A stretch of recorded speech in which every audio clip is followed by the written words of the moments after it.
चलिए आज हम लोग बात करेंगे वाटर मैनेजमेंट के बारे में।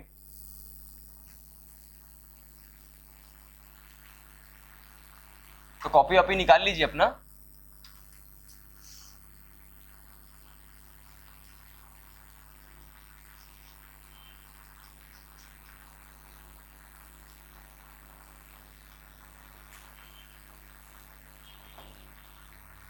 तो वाटर मैनेजमेंट से आपके पेपर में बहुत सारे सवाल पूछे जाते हैं। उस वाटर मैनेजमेंट के बारे में हम लोग आज बात करेंगे कि पानी का मूवमेंट कैसे होता है। साथ ही साथ हम लोग यहाँ पर बात करेंगे कि पानी प्लांट एब्जॉर्ब कैसे करता है। साथ ही साथ हमारे पास पानी के अगर बजट बात करेंगे तो वाटर रिसोर्सेस ऑफ इंडिया क्या है, कि हमारे पास असल में इरिगेशन करने के लिए पानी कहाँ से आता है। तो सबसे पहले हम लोग ये जानते हैं कि इरिगेशन क्या होता है। भाई इरिगेशन के लिए पानी चाहिए, ठीक है। तो इरिगेशन के बारे में अगर हम लोग बात करेंगे तो artificial application of water to the plant, जब पौधों को कृत्रिम रूप से पानी दिया जाएगा। मान के चलिए यहाँ पर हम लोग सिंपल से वे में बात करेंगे अगर, फिर उसके बाद पानी के बारे में शुरू करते हैं। पानी क्यों लगता है ये थोड़ा सा देख लेते हैं। अगर हमारे पास कोई प्लांट है तो प्लांट को लगाने के लिए क्या चाहिए, हमको सीड चाहिए। क्या चाहिए? सीड। सीड जैसे ही हम लोग लगाएंगे कुछ दिन बाद उसका जर्मिनेशन हो जाएगा। जर्मिनेशन होने के बाद वो पौधा थोड़ा सा बड़ा, ठीक है, ये पौधा और बड़ा हो गया। ये पौधे के अलग अलग ग्रोथ इन डेवलपमेंट के स्टेज हो सकते हैं। यहाँ पर जा करके देखेंगे तो हमको फिर से ऐसा सीड देखने के लिए मिलेगा, ठीक है। प्लांट को मैं कहाँ से लगाया? सीड से लगाया। ये हमारे लिए सीड था। इसको अगर मैं हार्वेस्ट कर लूंगा तो यहाँ पर मेरे को बहुत सारे सीड देखने के लिए मिलेगा। इसको मैं सीड बोल सकता हूँ। तो सीड से सीड बनने की प्रक्रिया को ही हम लोग कहते हैं लाइफ साइकिल। क्या कहते हैं? लाइफ साइकिल कहते हैं।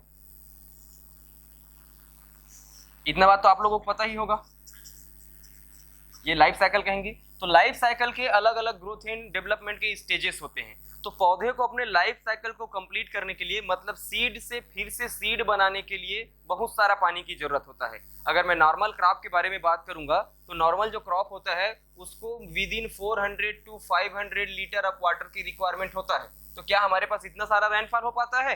इतना सारा रेनफॉल नहीं हो पाता। साथ ही साथ अगर हम लोग बात करेंगे नॉर्मल प्लांट के बारे में, तो नॉर्मल प्लांट हो गया, लेकिन अगर आप लोग धान के खेत देखे होंगे तो धान के खेत में और ज्यादा पानी भर करके हम लोग रखते हैं, क्योंकि rice is the highest water requirement crop. धान को और सबसे ज्यादा मात्रा में पानी की जरूरत होता है। तो ये तो नॉर्मल क्रॉप का हो गया। अगर मैं यहीं पर राइस के बारे में बात करूंगा तो एक जीरो बढ़ा दो, ठीक है, 5000 लीटर तक का पानी की आवश्यकता पड़ता है। तो नॉर्मल क्रॉप के लिए 400 से 500 लीटर, लेकिन यहीं पर हम लोग राइस क्रॉप के बारे में बात करेंगे तो 1 किलोग्राम ड्राई मैटर प्रोड्यूस करने के लिए, 1 किलोग्राम शुष्क पदार्थ पैदा करने के लिए करीब करीब 4000 से 5000 लीटर तक के पानी की आवश्यकता होता है। तो इतना हमारे पास रेनफॉल नहीं हो पाता है। ये प्लांट को अपना लाइफ साइकिल कंप्लीट करना है तो इतना 5000 लीटर पानी चाहिए, परंतु 5000 लीटर पानी हमको मिल ही नहीं रहे। तो हम लोग क्या करते हैं, आर्टिफिशियल एप्लीकेशन ऑफ वाटर। मान के चलिए 2000 लीटर हमारे पास रेनफॉल से हम लोगों को मिल गया, तो 3000 लीटर पानी हम लोग आर्टिफिशियल प्रोवाइड करना होगा ना।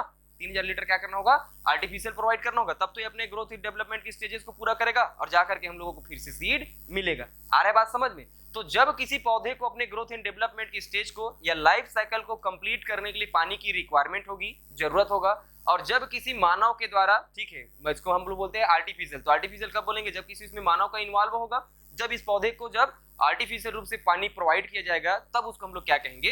इरिगेशन कहेंगे। आ रहा है बात समझ में? मानव के द्वारा जैसे पानी, इस पौधे को पानी की जरूरत था तो मैं क्या कर दूंगा, यहाँ पर हमारे पास कुआं वगैरह होगा, ये कुआं वगैरह है, समझ लेना। कुआं में मोटर लगा देंगे और फिर इस मोटर से क्या करेंगे, इसको हम लोग पानी प्रोवाइड करेंगे। तो जब किसी पौधे को पानी की आवश्यकता होगा और उसको आर्टिफिशियल रूप से हम लोग वाटर अप्लाई करेंगे, क्या कहलाएगा? वो इरिगेशन कहलाएगा, सिंचाई कहलाएगा। आ रहा है बात समझ में? याद रखना, जो नेचुरल, जैसे अब इस पौधे को पानी की जरूरत है और अगर यहाँ पर 5000 लीटर पानी अगर धान के खेत पर हमारे पास आ जाते हैं, ठीक है, पौधे को लाइफ साइकिल पूरा करने के लिए पूरा 5000 लीटर पानी चाहिए था और 5000 लीटर पानी हम लोगों को मिल गया, समझ लेंगे। तो जो नेचुरल वाटर है उसको कभी भी हम लोग इरिगेशन नहीं कहेंगे, ठीक है। नेचुरल वाटर को कभी भी इरिगेशन नहीं कहना है। इरिगेशन कहना है हमेशा किसको?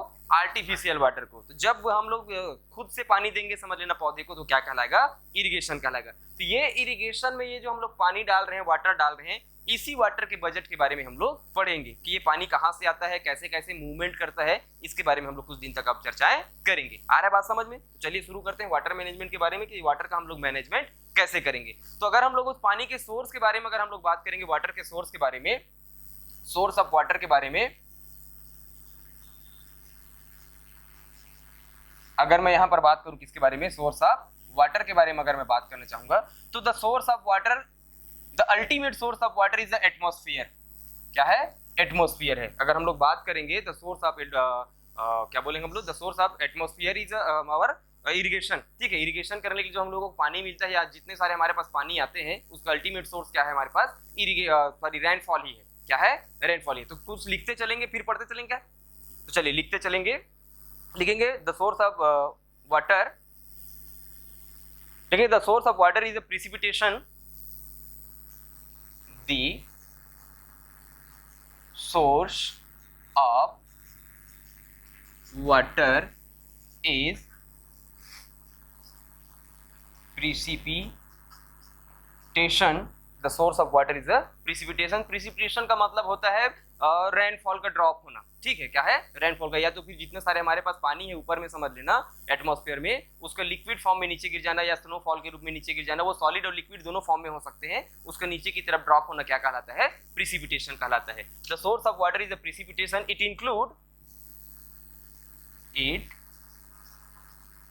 Include rainfall,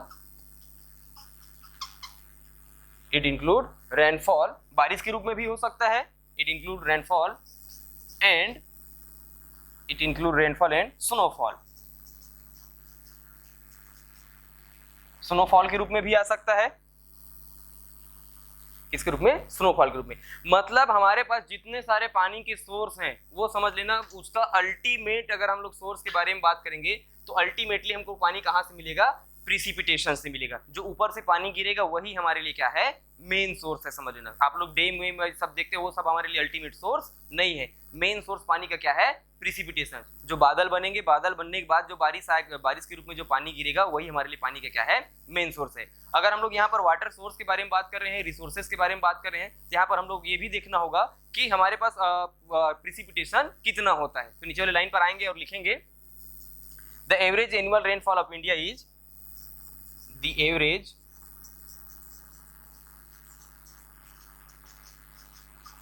annual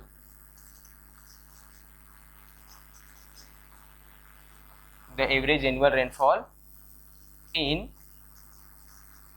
India is, Bharat में टोटल कितना वर्षा होता है।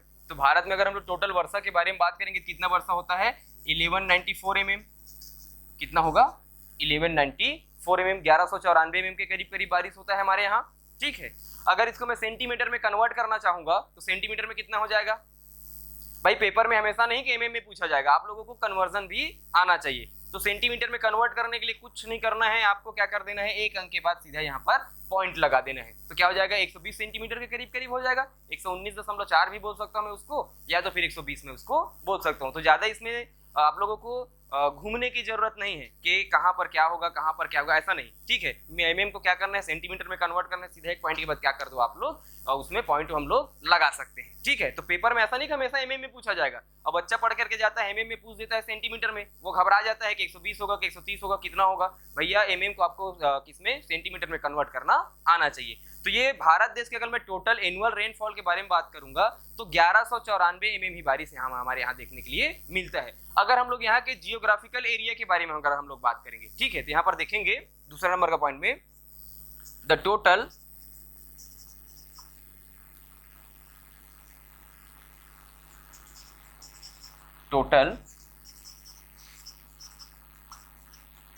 Geographical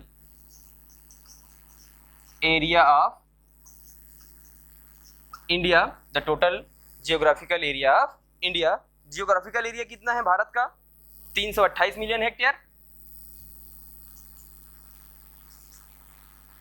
328 million hectare. तो हमारे पास हमको ये दो बातें पता चला, ध्यान से समझते जाएंगे। हमको दो बातें पता चल गया कि एवरेज रेनफॉल होता है कितना हमारे पास, 1194 mm। हमारे पास एरिया कितना सारा है, 328 मिलियन हेक्टेयर। अगर मैं इसको इकट्ठा कर दूं सारे के सारे पानी को, जो हमारे पास 1194 में बारिश हो रहा है, वो सारे के सारे भारत देश के जो जगह है, वो भारत देश के सारे पानी को मैं अगर इन्फिल्ट्रेशन होकर के नीचे नहीं जाने दूं, पर्कुलेशन होकर के नीचे नहीं जाने दूं, साथ ही साथ जो पानी इवापोरेट होकर के ऊपर की तरफ जा रहा है उस पानी को ऊपर की तरफ मैं जाने ना दूं, सारे के सारे पानी को अगर मैं क्या कर देता हूँ, इकट्ठा कर देता हूँ, तब कितना सारा पानी हो जाएगा हमारे पास। ठीक है, तो उसके बारे में लिखेंगे, नीचे वाले लाइन पर आकर के लिखेंगे, this rainfall is a amount of,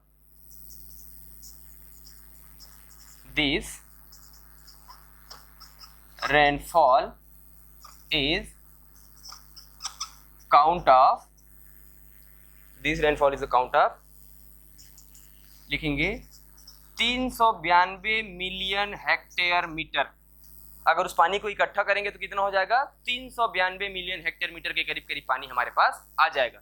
मतलब कहने का मतलब ये हो रहा है यहाँ पर 392 मिलियन हेक्टेयर, कहने का मतलब ये हो रहा है कि हम लोग एरिया देख रहे हैं यहाँ का पर कितना है 328 मिलियन हेक्टेयर, बारिश कितना हो रहा है 1194, और हमारे पास पानी कितना हो जा रहा है 392 मिलियन हेक्टेयर मीटर हो जा रहा है। मतलब 392 मिलियन हेक्टेयर मीटर एरिया पर, ठीक है, 392 मिलियन हेक्टेयर मीटर एरिया पर मैं 1 मीटर हाइट तक के पानी को भर सकता हूं। अगर 1 साल के पानी को मैं इकट्ठा करना चाहूंगा तो 392 मिलियन हेक्टेयर मीटर पर 1 मीटर तक के हाइट का मैं पानी भर सकता हूं। 1 मीटर हाइट भी बोल सकता हूं मैं यहाँ पर, या 1 मीटर क्या बोल सकता हूं मैं, डेप्थ भी बोल सकता हूं। मतलब इतने सारे एरियाज पर मैं क्या कर सकता हूं, 1 मीटर हाइट तक का पानी भर सकता हूं। इतना सारा बारिश होता है हमारे पास हर साल, इतना सारा बारिश हमारे पास हर साल देखने के लिए मिलता है। तो अगर हम लोग इसके सोर्स को देखेंगे, अगर हमको यहाँ पर रेनफॉल मिला हुआ है, पानी मिला हुआ है, टोटल हमको वाटर कितना मिला, टोटल वाटर कितना मिल रहा है हम लोगों को रेनफॉल के थ्रू, या हम लोग प्रिसिपिटेशन के थ्रू कितना पानी हम लोगों को मिल रहा है,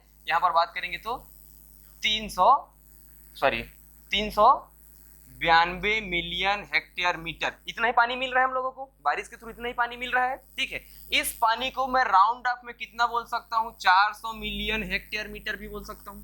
कितना बोल सकता हूँ, 400 मिलियन हेक्टेयर मीटर वाटर भी मैं इसको बोल सकता हूँ। बोल सकता हूँ नहीं बोल सकता हूँ भाई, थोड़ा बहुत हमारे पास 8 मिलियन हेक्टेयर मीटर बस बचा हुआ है, तो कभी कभी कम बारिश होता है, कभी कभी ज्यादा बारिश होता है, इसको हम लोग डीपली समझने के लिए क्या बोल सकते हैं, करीब करीब हमारे पास 400 मिलियन हेक्टेयर मीटर बारिश हमारे साथ हर साल होता है। और ये पानी हम लोगों को कहाँ से मिलता है, ये अगर हम लोग 400 मिलियन हेक्टेयर वाटर अगर हम लोग देखेंगे, 400 मिलियन हेक्टेयर मीटर अगर हम लोग वाटर देखेंगे, तो ये पानी का जो सोर्स है वो 2 प्रकार से हम लोगों को मिल सकता है। कितने प्रकार से, 2 प्रकार से। ये पानी अल्टीमेटली हमको प्रिसिपिटेशन से मिलेगा, ठीक है। तो प्रिसिपिटेशन से कहां से मिल सकता है, एक बार होता है रेनफॉल के थ्रू, किसके थ्रू होता है, रेनफॉल के थ्रू होता है, और एक बार हमारे पास क्या होता है, रेनफॉल होगा तो रेनफॉल किसके कारण होता है, मानसून के कारण। किसके कारण, मानसून के कारण। तो यहां पर मैं रेनफॉल ना लिख करके सीधे यहां पर मानसून लिख दूं, क्या लिख दूं, मानसून लिख देता हूं, मानसून।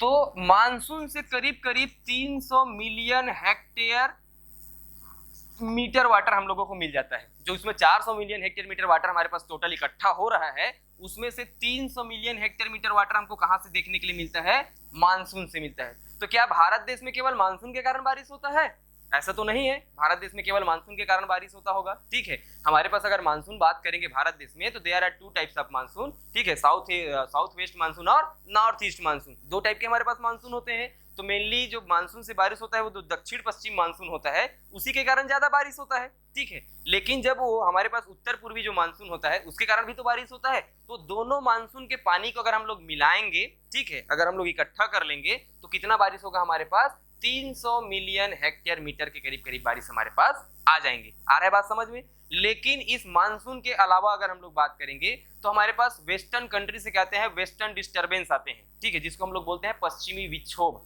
क्या कहते हैं, पश्चिमी विक्षोभ बोलते हैं। वेस्टर्न कंट्री से क्या होते हैं, करंट्स चलते हैं, एयर करंट्स चलते हैं, और उस एयर करंट के कारण भी क्या होता है, हमारे पास बारिश देखने के लिए मिलते हैं। जैसे कि आप लोग ठंडे के दिनों पर देखे होंगे, गर्मी के दिनों पर देखे होंगे, छत्तीसगढ़ में भी बारिश होता है। तो जो छत्तीसगढ़ में आप लोग ठंडी के दिनों पर बारिश देखते हो या गर्मी के दिनों पर बारिश देखते हो, वो कभी भी मानसून के कारण नहीं होता है, वो होता है वेस्टर्न डिस्टर्बेंस के कारण, जिसको बोलते हैं हम लोग पश्चिमी विक्षोभ बोलते हैं, ठीक है। तो छत्तीसगढ़ में उसके कारण बारिश होता है, मध्य प्रदेश में उसके कारण बारिश होता है, जो पश्चिमी दिशाओं से हवा चल करके आता है और अपने साथ साथ वो क्या लाता है, वाटर वेपर लेकर के आता है। अब भारत देश में आकर के क्या करेंगे, कंडेंस हो जाएंगे, कंडेंस होने के बाद वो प्रिसिपिटेशन के रूप में हमको पानी देखने के लिए मिलेगा। तो मानसून के कारण नहीं हो रहा है, ठीक है, वो तो पश्चिमी विक्षोभ है, अलग से एयर करंट है, वो मानसून वाला हवा वो बिल्कुल भी नहीं है। तो इसको मैं अलग क्या बोल सकता हूँ, इसको मैं रेस्ट ऑफ द ईयर बोल सकता हूँ। साल भर में और कहीं से भी हमको वेस्टर्न डिस्टर्बेंस के फॉर्म में या कभी कभी हमको कन्वेक्शनल रेनफॉल के रूप में देखने के लिए मिलता है, तो और कभी कभी हमको बारिश देखने के लिए मिल जाता है। तो ये मानसून के कारण जो बारिश होगा उसको मैं 300 मिलियन हेक्टेयर मीटर वाटर बोल सकता हूँ।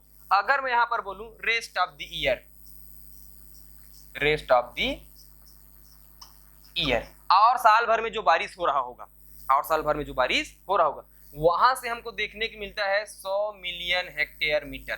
कितना देखने को मिलेगा, 100 मिलियन हेक्टेयर मीटर। तो दो टाइप के हम लोग देख लिए, हमारे पास पानी के सोर्सेस अब हमको पता चल गया कि पानी हमारे पास 400 मिलियन हेक्टेयर मीटर वाटर कहाँ से आएगा, मानसून से देखने के लिए मिलेगा हम लोगों को 300 मिलियन हेक्टेयर मीटर वाटर, और साथ ही साथ साल भर और कहीं से अगर जो बारिश होता है उसके कारण हमको 100 मिलियन हेक्टेयर मीटर वाटर देखने के लिए मिल जाएगा। तो टोटल हमारे पास रेनफॉल कितना हो गया, या हमारे पास पानी कितना हो गया, 400 मिलियन हेक्टेयर मीटर। ठीक है, आ रहा है बात समझ में भाई। हमारे पास अगर हम लोग एनुअल रेनफॉल के बारे में बात करेंगे तो 1194 में हमारे पास बारिश हो रहा है, हमारे पास एरिया कितना है, 328 मिलियन हेक्टेयर है। अगर उस पानी को इकट्ठा करेंगे तो 392 मिलियन हेक्टेयर मीटर वाटर हो जाता है, उसको मैं राउंड अप में क्या बोला हूँ, 400 मिलियन हेक्टेयर मीटर वाटर बोला हूँ। अब इस 400 मिलियन हेक्टेयर मीटर वाटर को मैं दो प्रकार से बांट सकता हूँ, मानसून के कारण बारिश आता है और किसके कारण, मानसून के अलावा जो बारिश होता है, आप लोग अलावा समझ लीजिए, ठीक है, एक्सेप्ट समझ लीजिए, मानसून के अलावा जो बारिश होता है इसको हम लोग क्या कहते हैं, रेस्ट ऑफ द ईयर बोल सकते हैं, या इसी को मैं वेस्टर्न डिस्टर्बेंस भी लिख सकता था। ठीक है, तो वेस्टर्न डिस्टर्बेंस के अलावा और कुछ भी कारण तो हो सकते हैं, इसलिए यहाँ पर मैं एक सेपरेट चीजों को लिख करके नहीं रखा हूँ। आ रहा है बात समझ में। तो ये 400 मिलियन हेक्टेयर वाटर हमारे पास आ गया, इतना पानी आता है समझ लेंगे। ठीक है, हमारे पास 400 मिलियन हेक्टेयर वाटर करीब करीब आता है। अब अगर हम लोग बात करेंगे ये 400 मिलियन हेक्टेयर मीटर वाटर जो है वो खर्च कहां पर हो जाता है, भाई हम लोग देखते हैं कि हमारे भारत देश में इतना 1 मीटर पानी हाइट तक पानी कभी हम लोग भरे हुए नहीं देखे हैं, तो कहीं ना कहीं ये जो बारिश का पानी आ रहा है ये कहीं ना कहीं पर खर्च हो जाता होगा, कहीं ना कहीं पर जाकर के खर्च हो जाता होगा। तो वाटर बजट के बारे में अगर हम लोग बात करेंगे तो ये हमारे पास फिर से कितना आ जाएगा, 400 मिलियन हेक्टेयर मीटर। ठीक है, 400 मिलियन हेक्टेयर मीटर हमारे पास क्या आ गया, वाटर आ गया। इतना ही पानी था। अब इस पानी को खर्च करके देखते हैं, ठीक है, कहां कहां पर ये पानी क्या हो जाता है, खर्च हो जाता है। तो ये हमारे पास मेनली पानी था 400 मिलियन हेक्टेयर मीटर वाटर। तो आप लोग खर्च में देखेंगे तो सबसे पहले जैसे पानी आता है, ठीक है, तो पानी आता है जैसे ही बारिश होगा बादल बनेंगे, ये हमारे पास सॉइल की सरफेस है समझिएगा, और ये हमारे सॉइल सरफेस पर क्या हो गया, मान के चलिए कोई बादल बन गए, क्या बने, बादल बने। तो बादल बनने के तुरंत बाद जब जैसे ही यहाँ पर बारिश होगा, बारिश होना शुरू हो जाएगा, तो बारिश होगा तो ये जो सॉइल के सरफेस है ये पानी को एब्जॉर्ब करेगा कि नहीं करेगा, ये पानी जो सॉइल के सरफेस क्या कर लेगा, पानी को एब्जॉर्ब कर लेगा, और एब्जॉर्ब करने के बाद ये पानी धीरे धीरे क्या होने लगेगा, नीचे की तरफ जाने लगेगा। ठीक है, बारिश होगा, बारिश होने के बाद ये पानी धीरे धीरे नीचे की तरफ जाने लगेगा। आ रहा है बात समझ में। तो ये जो वाटर लॉसेस हमारे पास पानी आ रहा है उसको मैं सरफेस पर इकट्ठा नहीं कर पा रहा हूँ, तो इकट्ठा क्यों नहीं कर पा रहा हूँ, क्योंकि वो पानी इनफिल्ट्रेट हो जा रहा है। क्या हो जा रहा है, इनफिल्ट्रेट हो जा रहा है। तो इनफिल्ट्रेशन के कारण हमारा वाटर लॉसेस होगा। ठीक है, तो यहाँ पर लिखेंगे पहला नंबर पर इनफिल्ट्रेशन लिखेंगे।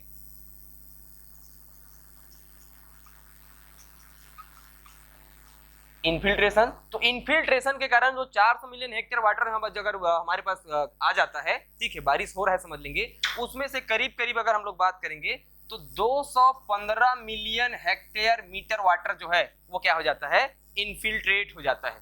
215 मिलियन हेक्टेयर मीटर। आ रहा है बात समझ में।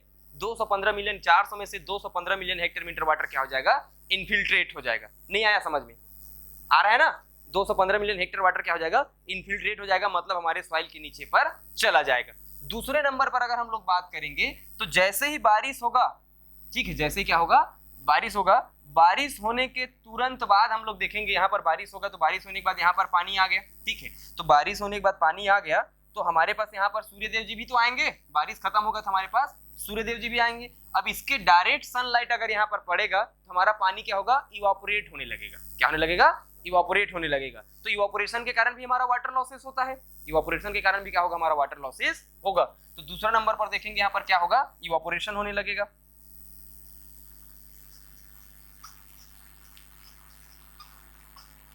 इवापोरेशन होने लगेगा, तो इवापोरेशन के कारण 70 million hectare metre of water, 70 million hectare metre of water क्या हो जाता है, जैसे ही बारिश होता है तुरंत इमीडिएट इवापोरेट हो जाएगा। ठीक है, बारिश हुआ, बारिश होने के बाद सनलाइट आएंगे, सनलाइट आने के बाद क्या हो जाएगा, सारा का सारी यहाँ पारा हमारा 70 मिलियन हेक्टेयर मीटर वाटर वो ऊपर पर चला जाएगा। आ रहा है बात समझ में। जैसे कि आज रात में बारिश हुआ, ठीक है, तो आज रात में मान के चलिए 5 सेंटीमीटर बारिश हुआ। ठीक है, या तो हम लोग समझते हैं कि 100 सेंटीमीटर बारिश हुआ, कितना, 100 सेंटीमीटर बारिश हुआ, या तो हम लोग समझेंगे चलो कितना भी बारिश हुआ होगा, आज बारिश हुआ, कल जाकर के देखेंगे हम लोग तो वहां पर हमको पानी देखने के लिए नहीं मिलता है, क्योंकि कुछ पानी क्या हो जाता है, धरती के नीचे पर इनफिल्ट्रेट हो जाता है, और कुछ पानी जैसे दूसरे दिन सूर्योदय हुआ, सूर्योदय होने के कारण वो पानी भाप के रूप में, वेपर के फॉर्म में हमारे आसमान पर चला जाएगा। आ रहा है बात समझ में। तो यहाँ पर बारिश हुआ, बारिश होने के बाद कुछ पानी नीचे चला गया और कुछ पानी हमारे पास सूर्य के कारण फिर से क्या हो गया, हमारे वातावरण पर फिर से वापस चले गए। तो दो प्रकार से हम लोग वाटर के लॉसेस देख लिए। तीसरा नंबर का जो वाटर लॉसेस है उसको हम लोग बोलते हैं उसको हम लोग क्या बोलेंगे, रेनफॉल, सॉरी हम लोग क्या बोल सकते हैं, रन अप बोल सकते हैं। क्या बोल सकते हैं, रन अप बोल सकते हैं। तो रन अप नहीं बोलेंगे, चलो कुछ दूसरा टर्म बोलते हैं इसको। इसको मैं मिटा दूं क्या?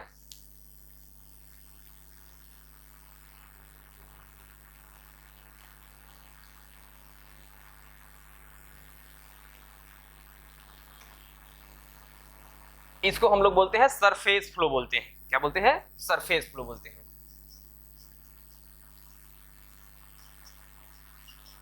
क्या बोले, सरफेस फ्लो बोले।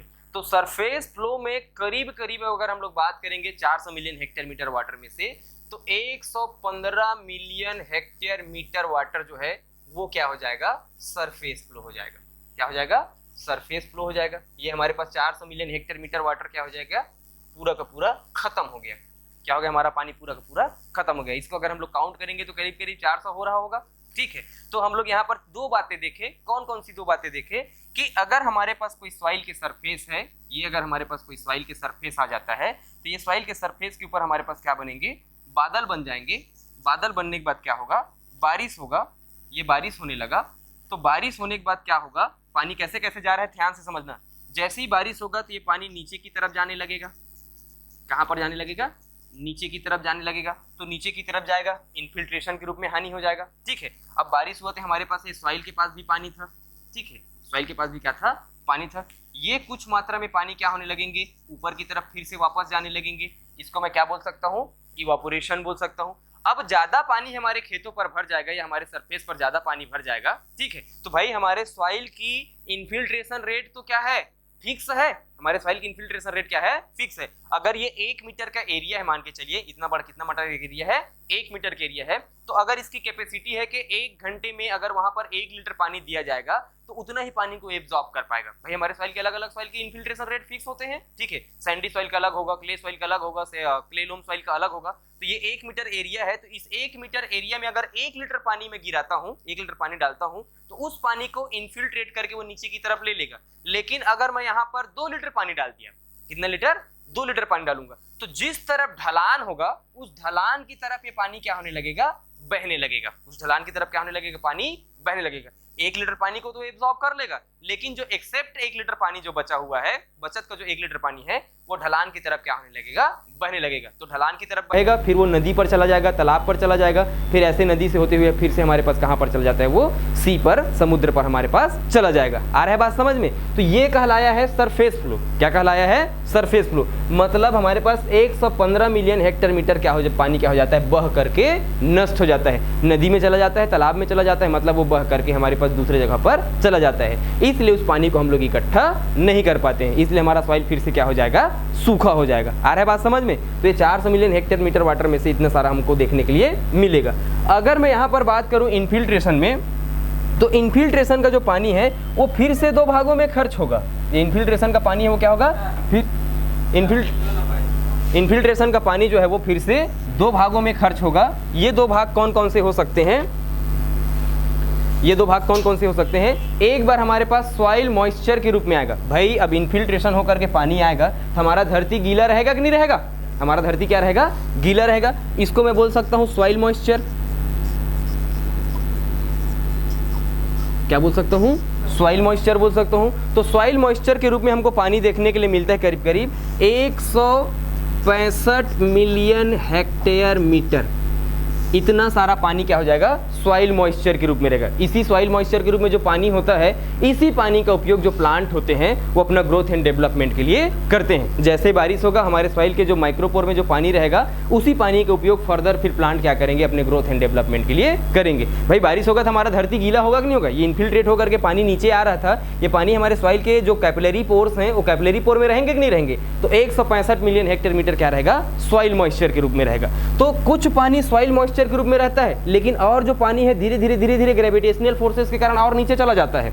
और क्या होगा, ग्रेविटेशनल फोर्सेस के कारण नीचे चला जाएगा। तो वो ग्रेविटेशनल फोर्स के कारण जो पानी और हमारे क्रॉप के रूट जोन से नीचे चला जाएगा, उस पानी का तो हम लोग उपयोग नहीं कर पाएंगे, या उसको हम लोग सॉइल मॉइस्चर नहीं बोल सकते। वो पानी क्या करेगा, नीचे जा करके हमारे जो ग्राउंड वाटर है, वो ग्राउंड वाटर को क्या करेगा, रिचार्ज करने का काम करेगा। यहाँ पर मैं ऐसा भी लिख सकता हूँ, ग्राउंड वाटर भी लिख सकता हूँ। क्या लिख सकता हूँ मैं, ग्राउंड वाटर। तो ग्राउंड वाटर के रूप में कितना होगा हमारे पास, जो 50 मिलियन हेक्टेयर मीटर, कितना 50 मिलियन हेक्टेयर मीटर वाटर क्या हो जाएगा, ग्राउंड वाटर को रिचार्ज करेगा। इसीलिए देखना हम लोग जब क्या करते हैं, गर्मी के दिन जब होता है तो हमारा जो बोर होता है उसका वाटर लेवल नीचे चला जाता है, क्योंकि हम लोग ये 50 मिलियन हेक्टेयर मीटर वाटर को क्या कर ले रहते हैं, निकाल ले रहते हैं। 50 मिलियन हेक्टेयर मीटर वाटर क्या कर लेते हैं, निकाल लेते हैं, तो हमारा जो ग्राउंड वाटर क्या हो जाता है, नीचे हो जाता है। जैसे ही बारिश का दिन आता है, बारिश होना शुरू होता है, तो ये पानी इनफिल्ट्रेट होकर के सॉइल मॉइस्चर जाएगा, सॉइल मॉइस्चर के बाद ग्राउंड वाटर के रूप में आकर के फिर से जब उसको रिचार्ज कर देता है, तो बरसात के दिन में हमारा वाटर लेवल क्या हो जाता है, ऊपर हो जाता है। आ रहा है बात समझ में। तो हर साल हमारे पास 50 मिलियन हेक्टेयर मीटर क्या होता है, ग्राउंड वाटर के रूप में पानी चला जाता है, और ये फिक्स है, इतना ही जाएगा, ठीक है। इसके अलावा बाकी ज़्यादा नहीं जा सकता, ये और कम हो सकता है, क्योंकि हमारे पास सरफेस एरिया कम होते जा रहे हैं। सरफेस एरिया अब कम कैसे होगा, क्योंकि भैया अगर सॉइल रहेगा तो वहाँ से पानी नीचे की तरफ जा सकता है, लेकिन आजकल हम लोग क्या कर रहे हैं, शहरीकरण के कारण, सिविलाइजेशन के कारण सारी जगह पर कंक्रीट कर दे रहे हैं, तो कंक्रीट में पानी एब्जॉर्ब इन्फिल्ट्रेट नहीं हो पाएगा, और इन्फिल्ट्रेट नहीं होगा तो सॉइल मॉइस्चर नहीं बनेगा, और सॉइल मॉइस्चर के कारण वो ग्रेविटेशनल फोर्सेस के कारण नीचे की तरफ नहीं जा पाएगा। इसलिए हमारा ग्राउंड वाटर धीरे धीरे क्या हो रहा है, कम हो रहा है। इसलिए ज़्यादातर हम लोगों को क्या करना चाहिए, इन्फिल्ट्रेशन रेट को बढ़ाना चाहिए। फिर इसी के लिए हमारे पास कॉन्सेप्ट आया था, कौन सा कॉन्सेप्ट आया था, रेन वाटर हार्वेस्टिंग, ठीक है। हमारे पास छत है, छत के पानी को हमको क्या करना है, छत में ही इकट्ठा करना है। अब इकट्ठा करने के बाद एक हमको पाइप बना देना है, और उस पाइप को, उसको बोलते हैं क्या बोलेंगे हम लोग, हम लोग एब्जॉर्ब पीट बना करके रखेंगे। उस जो छत का पानी आ रहा है उसको एब्जॉर्ब पीट में डालेंगे, फिर धीरे धीरे जा करके जितना सारा पानी हो क्या हो जाएगा, हमारी धरती वो उसको एब्जॉर्ब कर लेगी। तो हम अल्टीमेट हमारा ग्राउंड वाटर रिचार्ज होगा कि नहीं होगा, हमारा ग्राउंड वाटर क्या होगा, रिचार्ज होगा। तो इसी पानी को बढ़ाने के लिए हमारे पास क्या, कौन सा कॉन्सेप्ट आया हुआ था, रेन वाटर हार्वेस्टिंग वाला आया हुआ था। तो उस पानी को, जो रेन वाटर हार्वेस्टिंग का जो पानी होता है, उसको आप या तो फिर डायरेक्ट ग्राउंड वाटर के रूप में उसको उपयोग कर लो, या तो फिर उस पानी को टैंक में आप इकट्ठा कर सकते हो, और टैंक से डायरेक्ट आप लोग इरिगेशन के रूप में उसको यूज कर सकते हैं। वो दोनों पानी का यूज इरिगेशन के रूप में ही होगा।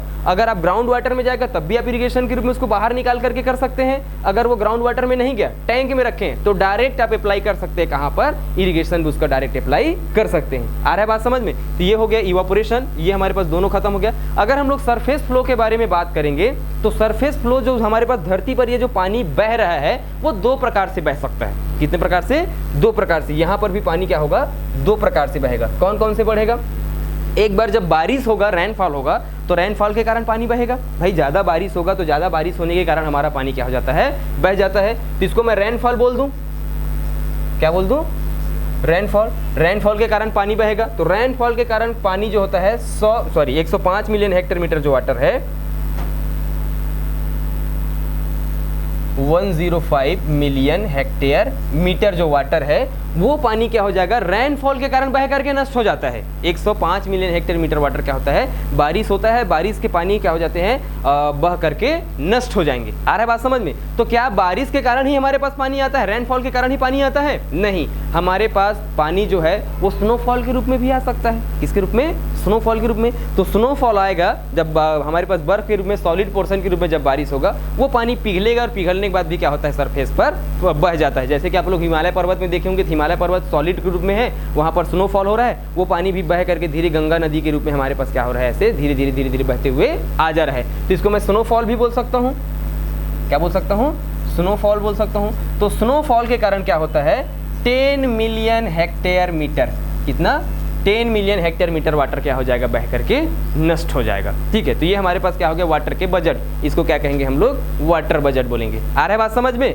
अगर हम लोग बात करेंगे कि भारत देश में कितना पानी इकट्ठा होता है, तो भारत देश में हम लोग 400 मिलियन हेक्टेयर मीटर पानी क्या कर लेते हैं, इकट्ठा कर लेते हैं। ठीक है, इतना बारिश हमारे पास होता है। ठीक है, सिंपल से भाषा में समझेंगे तो 400 मिलियन हेक्टेयर मीटर वाटर हम लोग क्या कर सकते हैं, इकट्ठा कर सकते हैं। अब उस पानी को हमको खर्च करना है, तो खर्च कहाँ कहाँ पर होता है, इनफिल्ट्रेशन के रूप में खर्च होता है, इवापोरेशन के रूप में खर्च होता है, और हमारे पास सरफेस फ्लो के रूप में भी खर्च हो जाते हैं। इनफिल्ट्रेशन होगा तो उस पानी का दो रूप में उपयोग हो सकता है। एक बार हम लोग सॉइल मॉइस्चर के रूप में आ जाता है, जिसका प्लांट लोग उपयोग करेंगे। ठीक है, दूसरे नंबर पर ग्राउंड वाटर के रूप में वो पानी चला जाएगा। इसका यूज फर्दर हम लोग ऊपर उठा करके पीने के लिए कर सकते हैं, इरिगेशन के रूप में कर सकते हैं, किसी भी कारणवश हम लोग इसका उपयोग कर सकते हैं।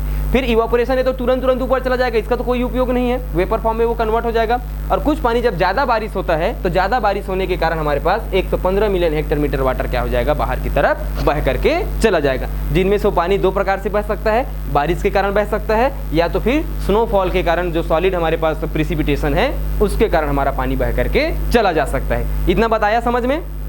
चलिए नेक्स्ट नंबर पर देखते हैं। ये जो 400 मिलियन हेक्टेयर वाटर हमारे पास आ गया, ये तो 400 मिलियन हेक्टेयर वाटर हमारे पास क्या हो गए, खत्म हो गए। तो हमारे पास इरिगेशन के लिए पानी कहाँ से मिल रहा है, ध्यान से समझेंगे। ये इरिगेशन के रूप में हमको पानी कहाँ पर मिल रहा है, ग्राउंड वाटर के रूप में। किसके रूप में, ग्राउंड वाटर के रूप में। इसी पानी को हम लोग क्या करते हैं, कुआं बनाते हैं, ट्यूबवेल बनाते हैं, फिर इस कुएं का ट्यूबवेल के पानी को हम लोग ऊपर उठाएंगे और ऊपर उठाने के लिए अपने खेत पर इरिगेट करने के लिए करेंगे। आ रहा है बात समझ में। तो ये कहलाता है सब सरफेस सोर्स ऑफ इरिगेशन। क्या कहलाएगा, सब सरफेस सोर्स ऑफ इरिगेशन। भाई हमारे धरती के नीचे पर पानी चला गया है और धरती के नीचे पर पानी चला गया है, उसको हम लोग ऊपर उठाएंगे और उठाने के बाद हम लोग क्या कर सकते हैं, सिंचाई कर सकते हैं। आ रहा है बात समझ में। तो इसको बोलते हैं हम लोग क्या, सब सरफेस सोर्स ऑफ इरिगेशन। अगर इरिगेशन के सोर्स में हम लोग बात करेंगे तो देयर आर टू टाइप के सोर्स होंगे, ठीक है। दो प्रकार के हमारे पास सतह सोर्स हो सकते हैं।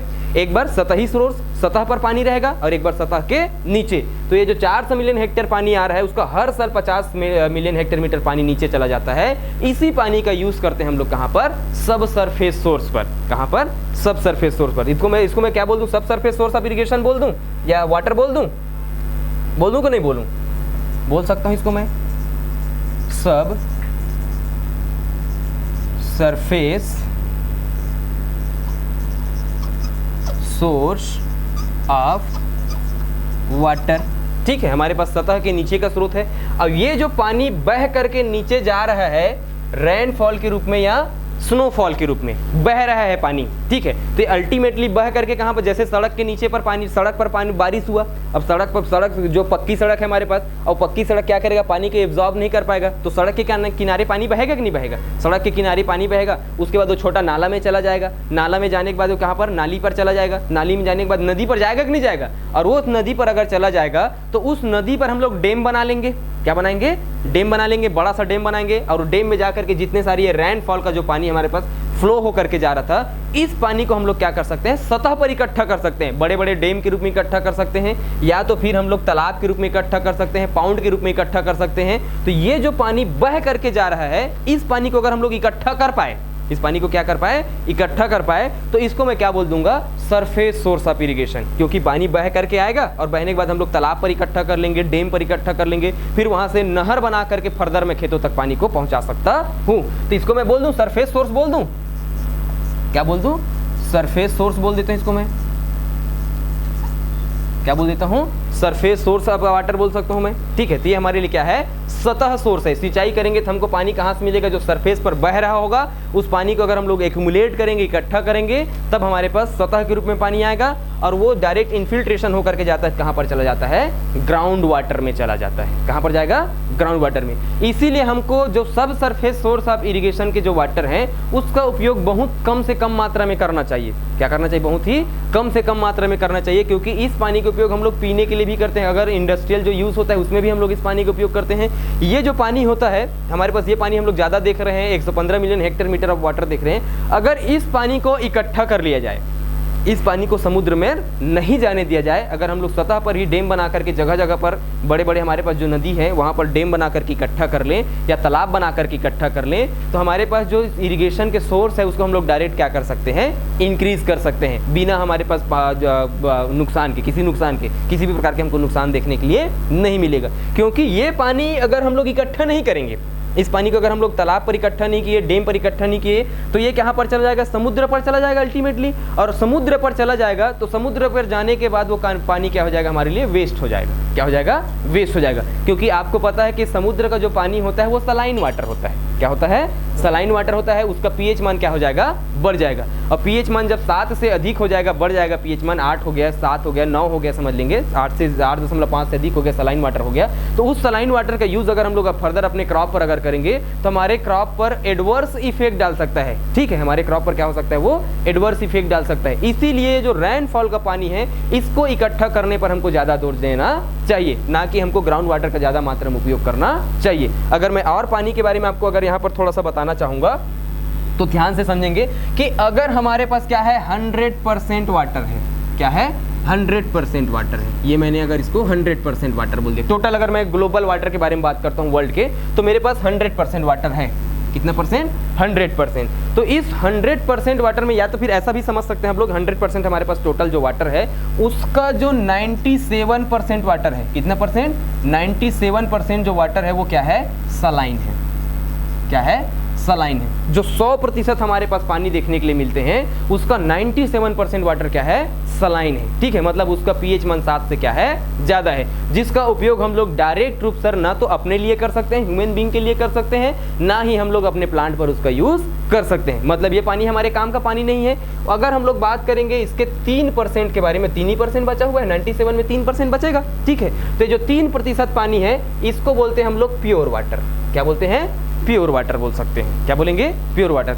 तो अगर हम लोग अर्थ के बारे में बात करेंगे, ये हमारे पास पूरा का पूरा अर्थ अगर आ गया है, तो अर्थ जो है चारों तरफ से पानी से घिरा हुआ है। ठीक है, तो कुछ भाग पर हमारे पास टेरिटोरियल एरिया है जहाँ पर स्थल है, बाकी सारी जगह पर क्या भरा हुआ है? पानी भरा हुआ है। तो इतना सारा अगर हम लोग देखेंगे एरिया, 97% एरिया को देखेंगे, तो वहाँ पर क्या देखने को मिलता है हमको? सलाइन वाटर देखने को मिलता है। तो भैया यहाँ पर अगर बारिश हुआ और बारिश होने के बाद पानी अगर समुद्र पर चला जाएगा तो सलाइन वाटर को इंक्रीज करेगा ना? किसको इंक्रीज करेगा? सलाइन वाटर को। हमारे पास टोटल कितना परसेंट पानी है? 3% पानी जो है वो क्या है? प्योर फॉर्म में देखने के लिए हम लोगों को मिलता है। और इस प्योर पानी में भी मैं आप लोगों को बता दूं, ये प्योर पानी जो है ये हम लोग उपयोग इसका नहीं कर पाएंगे। ये 3% जो हमको दिखाई दे रहा है, क्या प्योर वाटर दिखाई दे रहा है, इस 3% को अगर मैं 100% मान लूँ, क्या मान लूँ?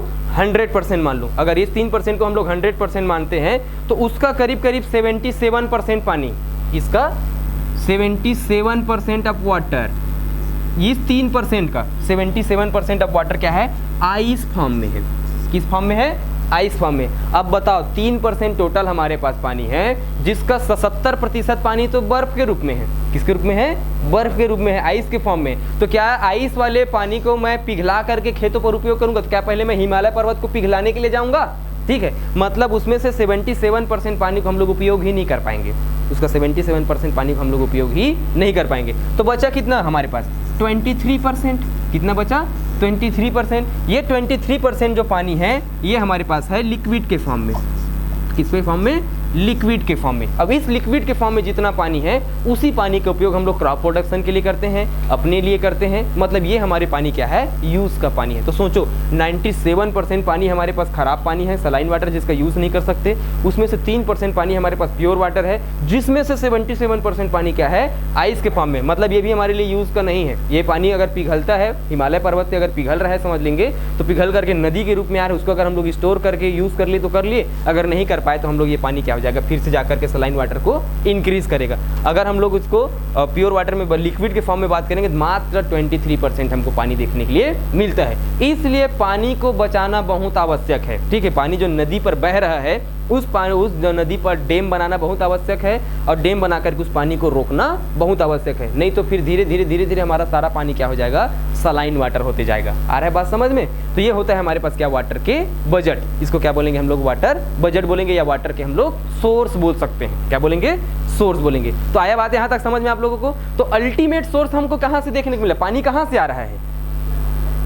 प्रिसिपिटेशन के रूप में। किसके रूप में? प्रिसिपिटेशन के रूप में। भाई हम लोग पुराने यहाँ पर आकर के देखेंगे तो हमारे पास अल्टीमेटली पानी कहाँ से आ रहा है? प्रिसिपिटेशन के रूप में ही 400 मिलियन हेक्टेयर वाटर के रूप में हमको देखने के लिए मिल रहा है। और वो पानी कहाँ से मिलता है हमको? मानसून के रूप में, बारिश के रूप में देखने को मिलता है, या तो फिर किसी दूसरे पानी के रूप में हमको देखने के लिए मिलता है। और वो पानी कुछ इस प्रकार से हमको खर्च होने के लिए दिख रहा होता है। तो ये हो गया हमारे पास वाटर के बजट। ठीक है, ये वाटर बजट हो गया। अगर इस पानी को हम लोग बात करेंगे तो ये पानी हमारे सॉइल पर कैसे कैसे मूवमेंट करता है, ये पानी हमारे सॉइल पर कैसे कैसे मूवमेंट करता है, कुछ इस प्रकार, इसके बारे में भी हम लोग थोड़ा सा बात करते हैं। तो नीचे वाले लाइन पर आएंगे और टॉपिक लगाएंगे, नया टॉपिक लगाना, लिखना water movement in the soil.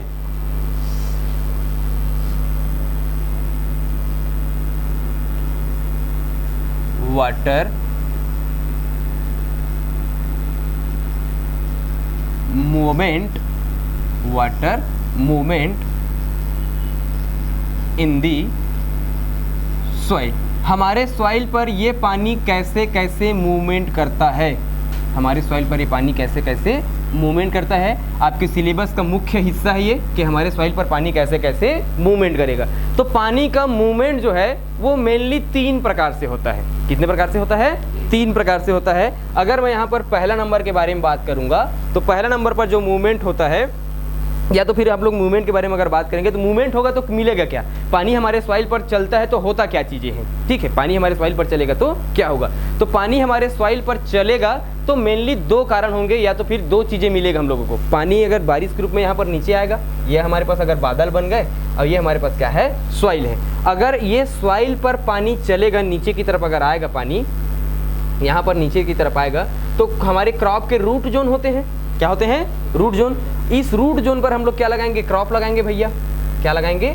Crop लगाएंगे, समझ लेना। तो ये पानी अगर मूवमेंट करेगा, नीचे की तरफ आएगा, बारिश के द्वारा जब पानी हुआ ऊपर सरफेस से नीचे आएगा, तो ये रूट जोन में पानी आएगा। तो रूट जोन के पानी को पौधे अपने प्लांट के लिए, अपने जीवन यापन के लिए, अपने लाइफ साइकिल के लिए उपयोग कर पाएंगे। पहला नंबर पर पानी चलेगा, तो यहाँ पर पानी चलेगा तो क्या होगा? उसको उपयोग प्लांट अपने दैनिक जीवन में उपयोग करने के लिए कर सकते हैं। या तो फिर वो पानी अगर और नीचे चला गया, तो पानी कहाँ जा रहा है? और नीचे की तरफ जा रहा है, तो क्या करेगा? जब रूट जोन से पानी नीचे चला जाएगा तो वो हमारे क्या करेगा? ग्राउंड वाटर को रिचार्ज करेगा। क्या करेगा? ग्राउंड वाटर को रिचार्ज करेगा। तो वाटर मूवमेंट अगर होगा हमारे सॉइल पर तो 2 ही कारण होंगे, ठीक है। क्या कारण होंगे? या 2 हम लोगों को लाभ मिलेगा, बेनिफिट होगा, समझ लेना।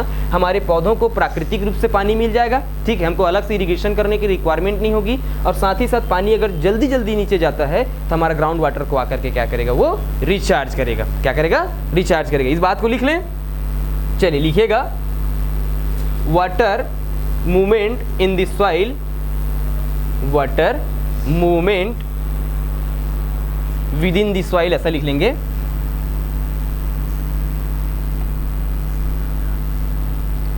वाटर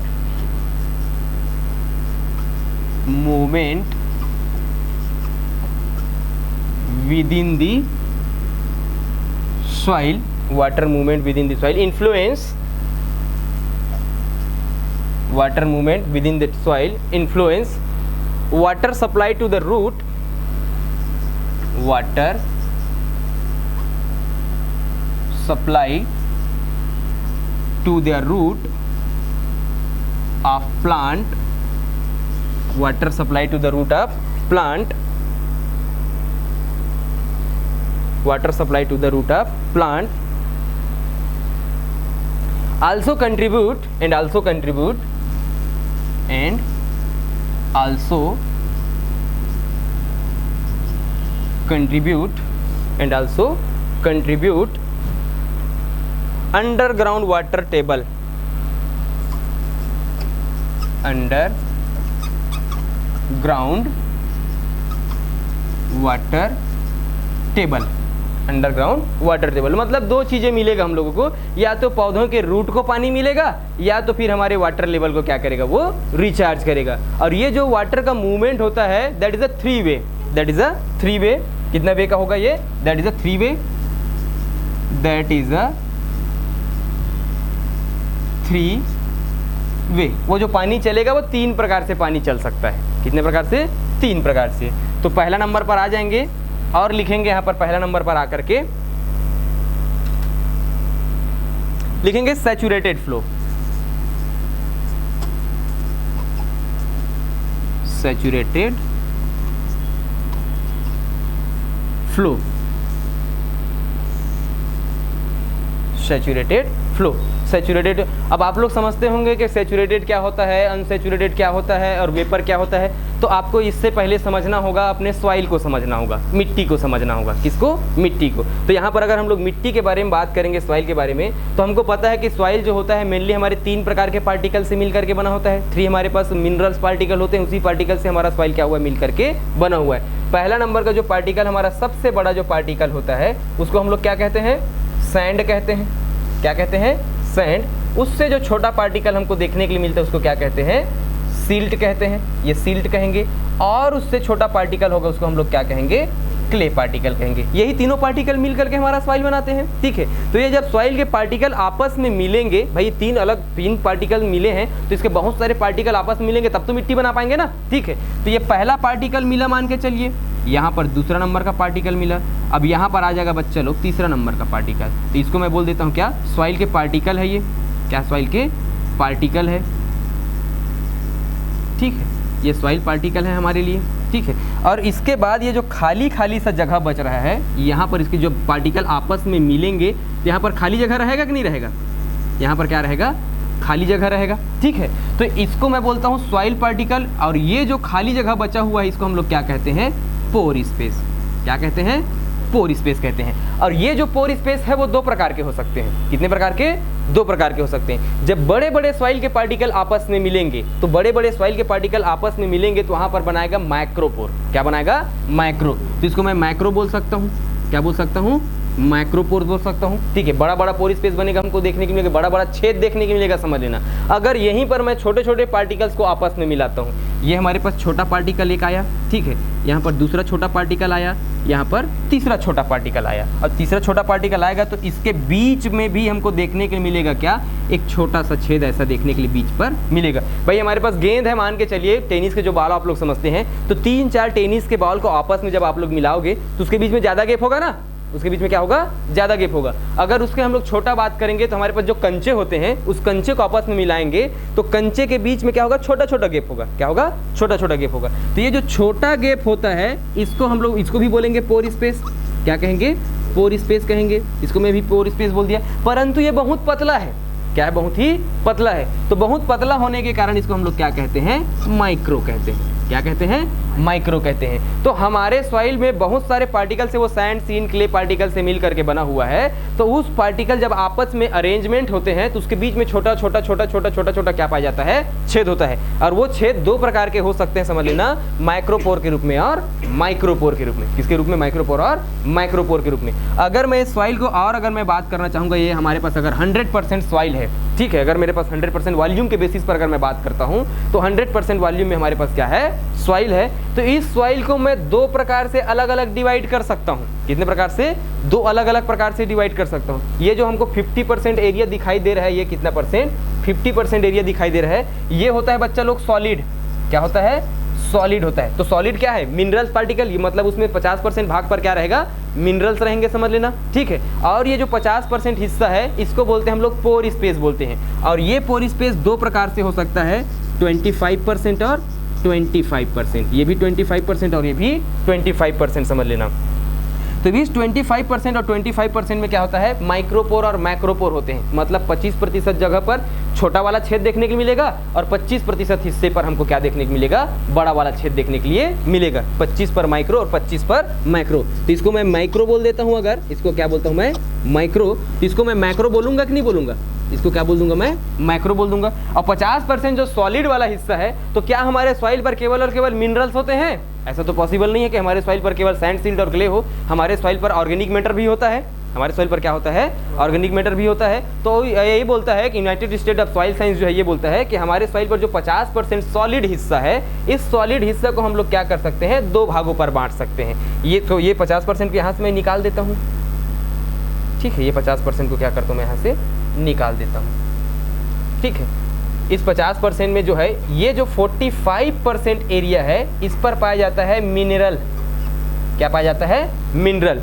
और यहाँ पर 45% में 5% अब हमारे पास जगह बचा, और 5% ये जो जगह बचा हुआ है, 5% जो एरिया हमारे पास बचा हुआ है, यहाँ पर रहता है ऑर्गेनिक मैटर। क्या रहता है, ऑर्गेनिक मैटर। मतलब हमारे सॉइल पर करीब करीब 5% ऑर्गेनिक मैटर रहेगा, 45% मिनरल रहेगा। तो ये होता है सॉलिड पोर्शन। ये ऊपर के पोर्शन को मैं क्या बोल सकता हूँ, ये वाला जो जहाँ तक पोर्शन दिखाई दे रहा है, ये ऊपर का जो पोर्शन है, यहाँ से लेकर के यहाँ तक का जो पोर्शन है, इसको मैं सॉलिड बोल सकता हूँ। क्या बोल सकता हूँ, सॉलिड। अब ये सॉलिड कितना परसेंट है, टोटल 50% वॉल्यूम के बेसिस पर। और ये जो नीचे का 50% हमको देखने के लिए मिल रहा है, इसको मैं ग्रीन कलर से डिनोट कर देता हूँ। ये नीचे का जो 50% हमको दिखाई दे रहा है, इसको मैं क्या बोल सकता हूँ, पोर स्पेस बोल सकता हूँ। क्या बोलूँगा, पोर स्पेस। तो आप ये समझिए कि हमारे सॉइल में 50% जगह पर हमको सॉलिड देखने के लिए मिलता है, और 50% जगह पर क्या देखने को मिलता है, पोर स्पेस देखने को मिलता है। खाली खाली जगह देखने के लिए मिलता है। आ रहा है बात अब हम आपको समझ में हमारे सॉइल पर पोर स्पेस भी है और हमारे सॉइल पर क्या है, मिनरल्स मटेरियल भी है। मैं इसलिए बता रहा हूँ ताकि तुम लोगों को ये सैचुरेटेड वाला कंडीशन समझ में आए, ठीक है, क्योंकि मैं आप लोगों को पूरा बेस से बताना चाह रहा हूँ, इसलिए ऐसा मैं बता रहा हूँ। नहीं तो ये सॉइल साइंस का पोर्शन यहाँ पर बताने की कोई आवश्यकता नहीं है। तो ये इतना बात आया समझ में कि हमारे सॉइल पर छोटा और मोटा ऐसा हमारे पास छेद होता है। आ रहा है बात समझ में? अब इसको मैं रफ कर दूं, ठीक है। तो अगर मैं इसको रफ करूंगा तो यहाँ पर हम लोग देखेंगे सैचुरेटेड फ्लो में हमारे पास क्या आ जाएगा। सैचुरेटेड फ्लो में अगर हम लोग देखेंगे तो सैचुरेटेड फ्लो में क्या होगा, तो अगर मैं सॉइल को अब कुछ इस प्रकार से बनाना चाहूँगा कि ये अगर हमारे पास कोई सॉइल है तो इस सॉइल में हमारे पास दो प्रकार के छेद हो सकते हैं। ध्यान से समझना, दो प्रकार के छेद, एक मोटा वाला छेद हो सकता है और ये क्या हो सकता है, पतला वाला छेद हो सकता है। क्या हो सकता है, पतला वाला छेद हो सकता है। तो ये जो मोटा वाला छेद है इसको मैं क्या बोलता हूँ, माइक्रो बोलता हूँ। क्या बोलता हूँ, माइक्रोपोर बोलता हूँ। ये माइक्रोपोर बोल दिया, ठीक है। और ये जो हमारे पास पतला वाला छेद जो है इसको हम लोग क्या बोलते हैं, माइक्रोपोर बोलते हैं। क्या कहते हैं, माइक्रोपोर। ये दो प्रकार के पोर स्पेस आ गए। अगर हम लोग सॉइल को देखेंगे तो ये मैं बेसिकली समझाना चाह रहा हूँ आप लोगों को। तो ये माइक्रोपोर होगा, हमारे पास क्या होगा, माइक्रोपोर। तो जब बारिश होगा, यहाँ पर बादल जब बनेंगे, ठीक है, तो बादल बनने के बाद क्या होगा, बारिश होगा यहाँ पर। तो बारिश होगा तो हमको पता है कि इन्फिल्ट्रेशन होता है। क्या होता है, इन्फिल्ट्रेशन। तो इन्फिल्ट्रेशन होगा तो ये वाले पोर स्पेस पर पानी आएगा कि नहीं आएगा, ये वाले पोर स्पेस पर क्या हो जाएगा, पानी आ जाएगा। और ये वाले पोर स्पेस पर भी क्या आ जाएगा, पानी आ जाएगा, ठीक है। ये वाले पोर स्पेस पर भी क्या आ जाएगा, पानी आ जाएगा। यहाँ पर थोड़ा सा हम लोग समझना चाहेंगे, थोड़ा सा और समझेंगे। तो ये जो माइक्रोपोर हमको दिखाई दे रहा है ना, पोर स्पेस में जो माइक्रोपोर दिखाई दे रहा है, इस माइक्रोपोर में रहता है बच्चा लोग वाटर। क्या रहता है, वाटर रहता है। हमारे सॉइल पर जो सॉइल मॉइस्चर के रूप में जो माइक्रोपोर में ही क्या रहेगा, वाटर रहेगा। और ये जो हमको माइक्रोपोर दिखाई दे रहे हैं, इस माइक्रोपोर पर रहता है एयर। क्या रहता है, एयर। इसीलिए आपके पेपर में क्वेश्चन पूछा जाता है कि हमारे सॉइल पर एयर एंड वाटर का रेशियो क्या होना चाहिए। हमारे जो टिपिकल सॉइल बोलेंगे हम लोग, आइडियल सॉइल कंडीशन बोलेंगे, तो हमारे आइडियल सॉइल में एयर और वाटर का जो अनुपात है वो कितना होना चाहिए। तो यहाँ पर हम लोग देखेंगे तो माइक्रोपोर में क्या है, हमारे पास वाटर है, और माइक्रोपोर में क्या है, हमारे पास एयर है। और दोनों की क्वांटिटी कितना है, बराबर है, 25% और 25%। तो इसको मैं 1:1 बोल सकता हूँ।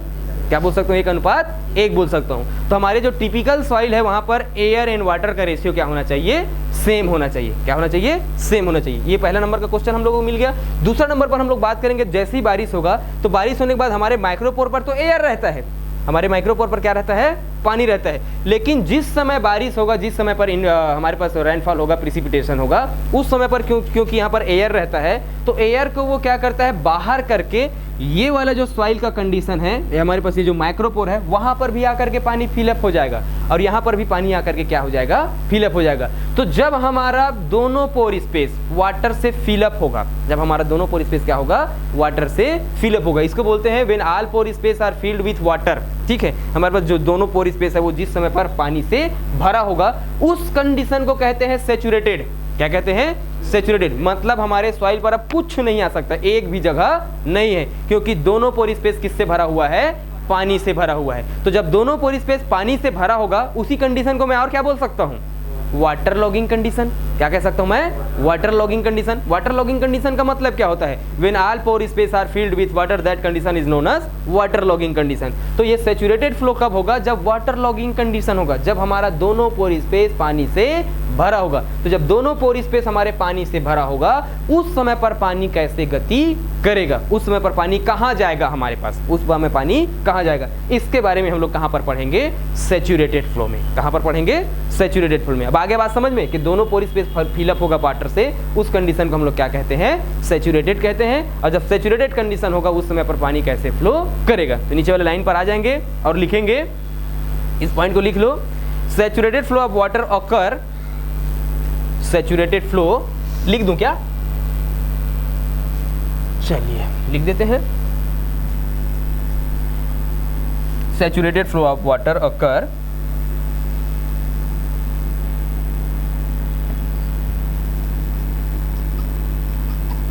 saturated flow of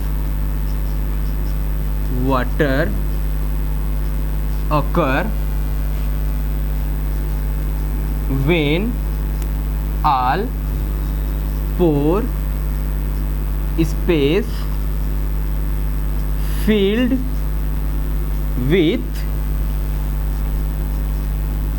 water, when all pore space are filled with water. ऐसा बोल सकते हैं जिस समय पर दोनों पोर स्पेस पानी से भरा होगा उस समय पर हमको सैचुरेटेड फ्लो देखने के लिए मिलेगा। आ रहा है बात समझ में? अगर ऐसा कुछ पूछा तो, अगर ऐसा नहीं पूछा तो ऐसा दूसरे नंबर पर कुछ ऐसा सवाल पूछा जा सकता है, ठीक है। It's occur in water logging condition, it's occur it occur in water logging condition. क्योंकि मैं बोला था आप लोगों को जब दोनों पोर स्पेस पर पानी भर जाएगा तो उसको हम लोग क्या कहेंगे? वाटर लॉगिंग कंडीशन कहेंगे। तो पेपर भाई बातों को घुमाने के लिए, क्योंकि व्यापम के पास ना पेपर में जगह बहुत सारा होता है, याद रखना पेपर में क्या होता है? जगह बहुत सारा होता है।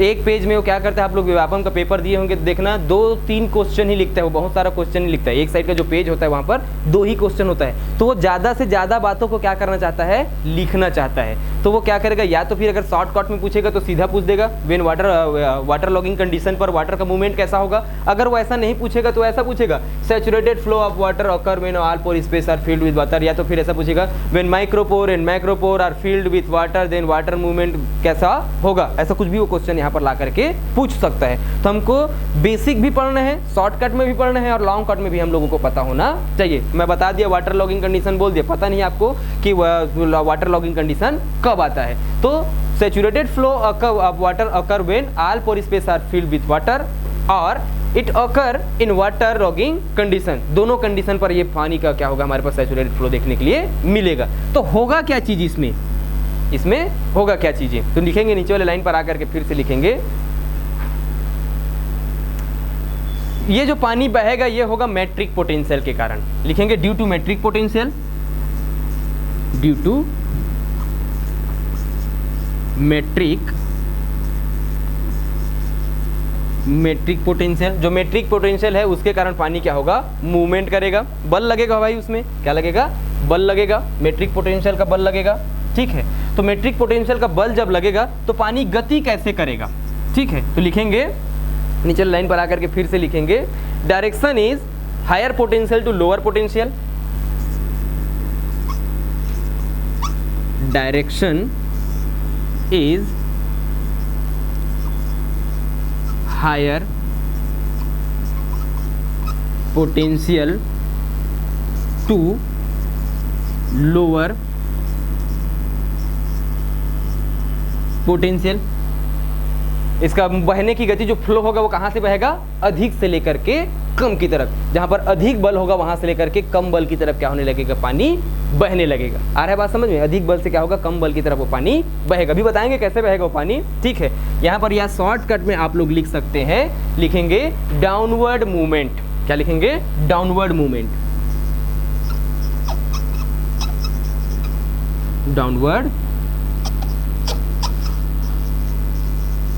मूवमेंट कैसा होगा? या अधिक पोटेंशियल से कम पोटेंशियल पूछ सकता है, या तो फिर वो क्या पूछ सकता है? डाउनवर्ड मूवमेंट भी पूछ सकता है। ये पानी क्या होगा? नीचे की तरफ चला जाएगा। भाई यहाँ पर देखेंगे तो ज़्यादा बल देखने के लिए मिल रहा है, हायर पोटेंशियल देखने को मिल रहा है, पानी सबसे ज़्यादा ऊपर पर होगा ना, ठीक है, तो अधिक बल लग रहा है। और ये नीचे पर जा करके देखेंगे तो हमको लोअर पोटेंशियल होगा। भाई ये ऊपर पर ये पोर स्पेस पर पानी भरा है लेकिन धरती के नीचे तो सूखा हुआ है, ठीक है। तो ये क्या करेगा? यहाँ पर जो पानी भरा हुआ है वो ग्रेविटेशनल फोर्सेस के कारण माइक्रोपोर का पानी क्या हो जाएगा? नीचे की तरफ चला जाएगा। और यही माइक्रोपोर का पानी जो है वो नीचे की तरफ जाता है और हमारे ग्राउंड वाटर को क्या करता है? रिचार्ज करता है। यही माइक्रोपोर का पानी नीचे जाएगा और ग्राउंड वाटर को क्या करेगा?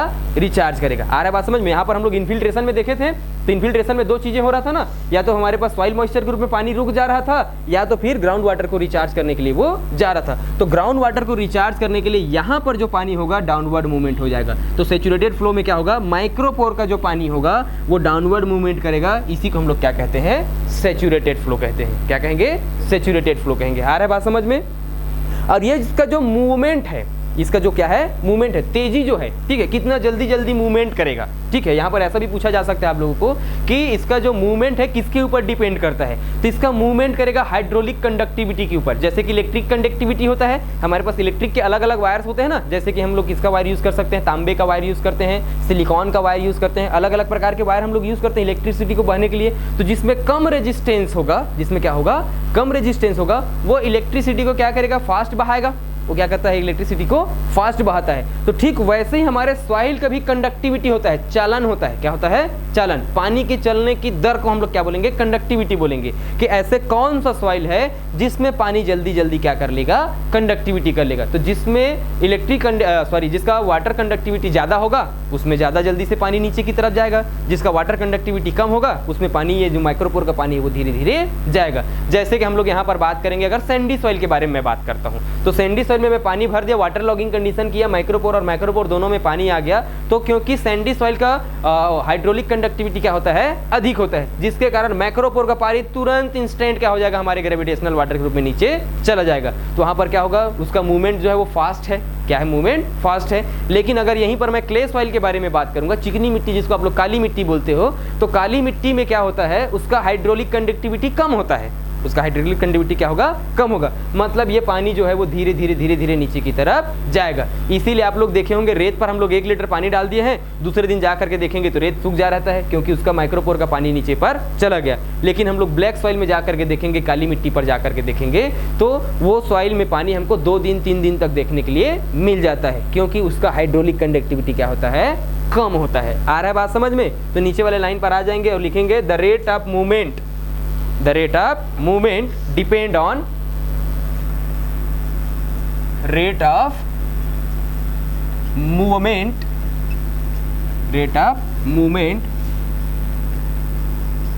depend on rate of movement depend on hydraulic conductivity,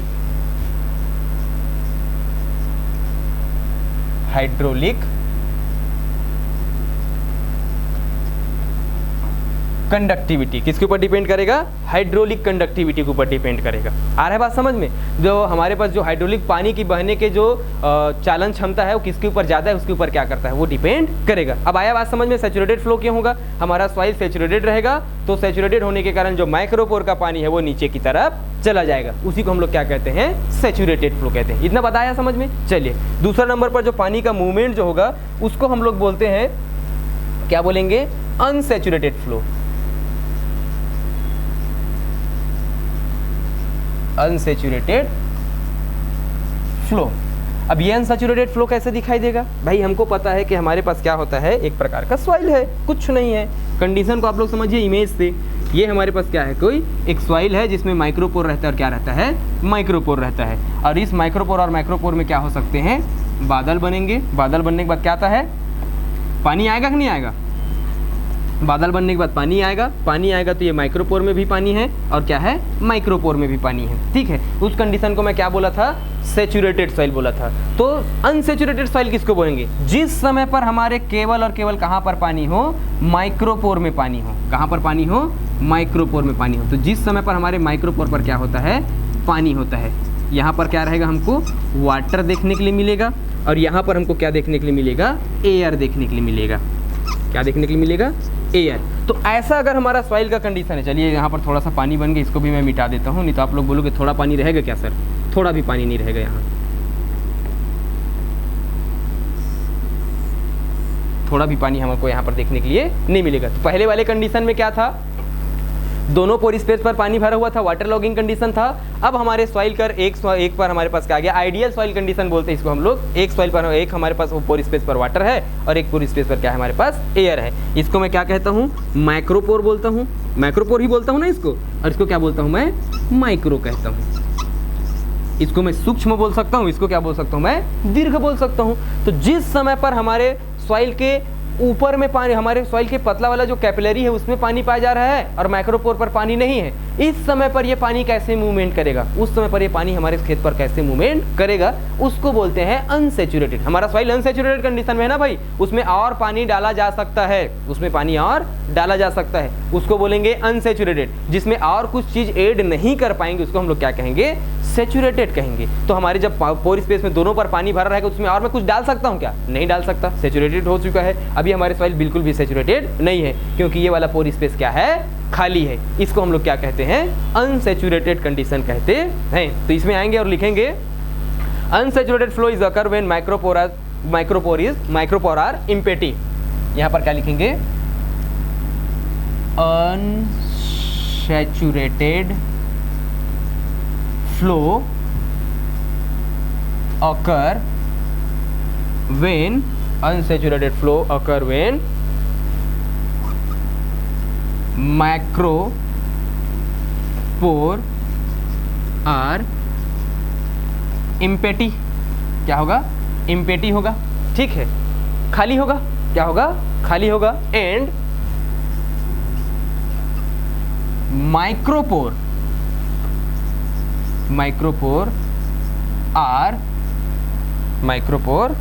are filled with water। Micropore are filled with water, यही कंडीशन दिखाई दे रहा है हम लोगों को। माइक्रोपोर खाली है, खाली है। अब खाली है मतलब किसी जगह को हम लोग खाली नहीं बोल सकते ना भाई। खाली है मतलब वहां पर क्या है? एयर है। क्या है? एयर है। खाली का मतलब क्या कहलाएगा? वो एयर कहलाएगा। आ रहा है बात समझ में? तो हमारे पास अनसेचुरेटेड फ्लो कब होगा? जब माइक्रोपोर खाली होगा और माइक्रोपोर पर हमको पानी देखने के लिए मिलेगा। ये किसके कारण होता है? तो ये भी होगा बच्चा, इसके में जो बल लगता है उसको बोलते हैं हम लोग matric potential. Due to matric potential, यहाँ पर लिख लेंगे दूसरा नंबर का पॉइंट। ये बल को पूछा जाता है आपके पेपर में ज्यादातर, due to matric potential.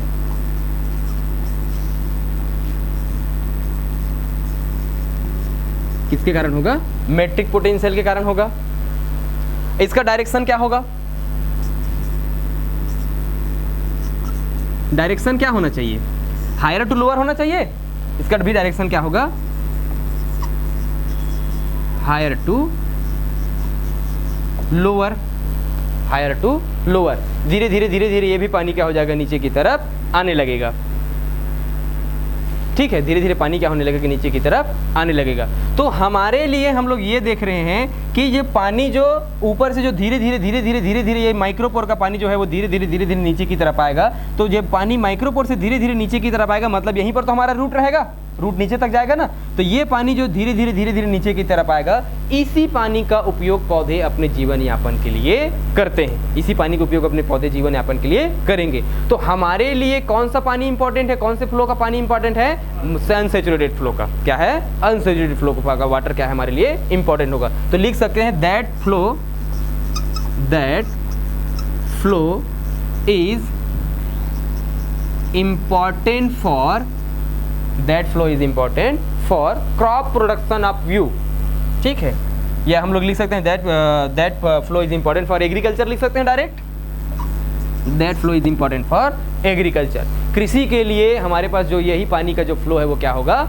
Important होगा। आ रहा है बात समझ में जी? That flow is important for crop production of view बोल सकते हैं, एग्रोनॉमी बोल सकते हैं, प्लांट के लिए बोल सकते हैं, एग्रीकल्चर के लिए बोल सकते हैं, कुछ भी बोल सकते हैं। यही पानी जब नीचे की तरफ आएगा तो हमारे पौधों को पानी मिल पाएगा। तो दो टाइप के हम लोग फ्लो देख लिए, जब दोनों पोर स्पेस पानी के साथ भरा होगा तब, और जब हमारे पास केवल एक पोर स्पेस पानी से भरा होगा तब। दोनों देख लिए। तीसरा नंबर का देखें, मैं बोला था 3 प्रकार से फ्लो करेगा करके पानी जो है। ठीक है, तो तीसरा नंबर पर लिखेंगे, तीसरा नंबर को बोलते हैं हम लोग क्या? वेपर मूवमेंट बोलते हैं। वेपर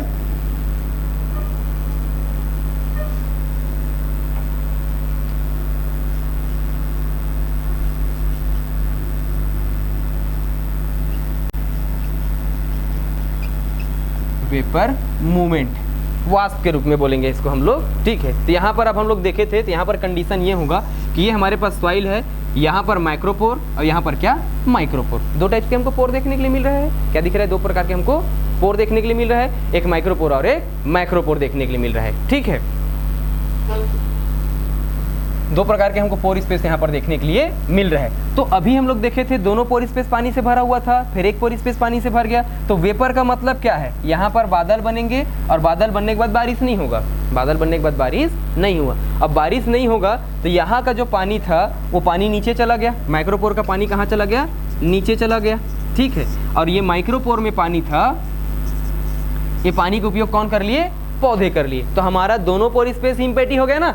हमारा दोनों पोर स्पेस क्या हो गया, इम्पेटी हो गया। दोनों पोर स्पेस में बिल्कुल भी हमको पानी देखने के लिए नहीं मिल रहा है। तो क्या हमारे सॉइल पर पानी नहीं दिख रहा है, इसका मतलब क्या हमारे सॉइल पर पानी नहीं है? हमारे सॉइल पर बिल्कुल भी पानी दिखाई नहीं दे रहा है। तो क्या यहाँ पर पानी बिल्कुल भी नहीं है? होगा ना भाई पानी। जैसे कि हमको यहाँ पर इस क्लासरूम में अगर हम लोग बात करेंगे तो इस क्लासरूम में मेरे को पानी दिखाई नहीं दे रहा है। अगर मैं बॉटल को एक्सेप्ट कर दूँ, यहाँ पर बॉटल भी नहीं दिखाई दे रहा है, तो अगर मैं बॉटल को एक्सेप्ट कर दूँ, बॉटल को नहीं गिनता हूँ बॉटल के पानी को, तो क्या मेरे को यहाँ पर पानी वानी दिखाई दे रहा है? नहीं दिखाई दे रहा है। तो क्या यहाँ पर पानी नहीं है? यहाँ पर भी पानी मौजूद है। ठीक है, किसके फॉर्म में? वेपर के फॉर्म में। किसके फॉर्म में? वेपर के फॉर्म में। ह्यूमिडिटी के फॉर्म में यहाँ पर हम लोगों को क्या दिखाई दे रहा है? पानी दिखाई दे रहा है। मतलब पानी दिखाई तो नहीं दे रहा, परंतु पानी यहाँ पर क्या है? मौजूद है। आ रहा है बात समझ में? वेपर के फॉर्म में यहाँ पर हमको पानी दिखाई देगा। अगर हम लोग उस वेपर को क्या कर दें, कंडेंस कर दें, तो वहाँ पर फिर से क्या हो सकता है? वो प्रिसिपिटेशन हो सकता है। जैसे कि आप लोग देखे होंगे कि आप लोग क्या किए, एक जब फ्रिज से बाहर निकालिए आप लोग कोका कोला की बोतल बाहर निकालिए, समझ लेंगे। ठीक है, एक कोका कोला का बोतल क्या किया, मैं फ्रिज से बाहर निकाल लिया। ये मैंने यहाँ पर कोका कोला की बोतल फ्रिज से बाहर निकाल लिया, समझ लेना। तो ठंडा था, ठीक है, मान के चलिए इसका डिग्री सेंटीग्रेड था 0 डिग्री सेंटीग्रेड का। मैं कोका कोला का बोतल को क्या किया, बर्फ को क्या किया, बाहर निकाला। बाहर निकाल करके 5 मिनट तक मैं उसको बाहर में रख देता हूँ, टेबल में रख देता हूँ। तो आप लोग यहाँ पर देखेंगे कि इसके जो सरफेस वाला जो एरिया होता है, यहाँ पर हम लोगों को वाटर ड्रॉपलेट देखने के लिए मिलता है। क्या देखने के लिए मिलता है? Water droplet. तो वाटर ड्रॉपलेट कहाँ से आया? फ्रिज में था हमारा कोका कोला का बॉटल, तो वो तो बाहर हमको देखने के लिए नहीं मिल रहा था। साथ ही साथ जैसे हम लोग बाहर रखे तो इसके बाहर वाले एरिया में कहाँ से हमको पानी देखने को मिला? मतलब हमारे वातावरण में पहले से पानी था ह्यूमिडिटी के रूप में। वो ह्यूमिडिटी क्या हुआ, जैसे उसको कोल्ड सरफेस मिला तो वो कोल्ड सरफेस जा करके क्या हो गया, कंडेंस हो गए, ठंडा हो गए, और ठंडा होकर के सेचुरेट हो गए, और सेचुरेट होने के बाद वहीं पर वाटर ड्रॉपलेट के रूप में क्या हो गया, वो जम गए। परंतु हमको दिखाई तो नहीं दे रहा था पानी, लेकिन जब हम लोग परिस्थिति को चेंज कर दिए तो हमको वो पानी क्या होने लगा, दिखाई देने लगा। ठीक वैसे ही अगर हम लोग बात करेंगे, यहाँ पर अगर हम लोग बात करते हैं तो ये हमारा सॉइल में पानी दोनों पोर स्पेस में तो दिखाई नहीं दे रहा है। माइक्रोपोर और मैक्रोपोर में पानी हमको दिखाई बिल्कुल भी नहीं दे रहा है, परंतु यहाँ पर हमारे सॉइल में जो पानी होगा वो वेपर के फॉर्म में होगा। किसके फॉर्म में? वेपर के फॉर्म में। भाई मैं किसी भी मिट्टी को सूखा मिट्टी नहीं बोल सकता, ठीक है, उसमें कुछ न कुछ मात्रा में वेपर के फॉर्म में हमको पानी देखने के लिए मिलेगा। वो पानी कैसे मूवमेंट करता है और वो पानी किसके द्वारा ऐसे बंधा हुआ होता है, इसके बारे में हम लोग जानेंगे। तो चलिए यहाँ पर लिखेंगे, आएंगे, लिखेंगे, क्या लिखेंगे?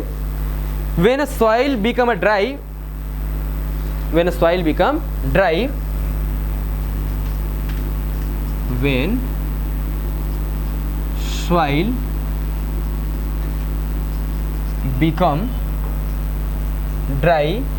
and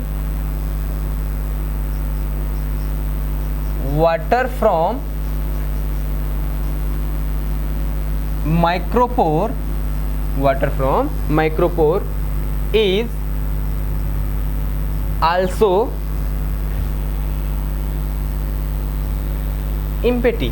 हमारा माइक्रोपोर भी क्या हो जाएगा, खाली हो जाएगा। पहले सिर्फ माइक्रोपोर खाली था, अब क्या हो जाएगा, माइक्रोपोर भी क्या हो जाएगा, हमारे लिए खाली हो जाएगा। Water is mainly form of vapour, water is mainly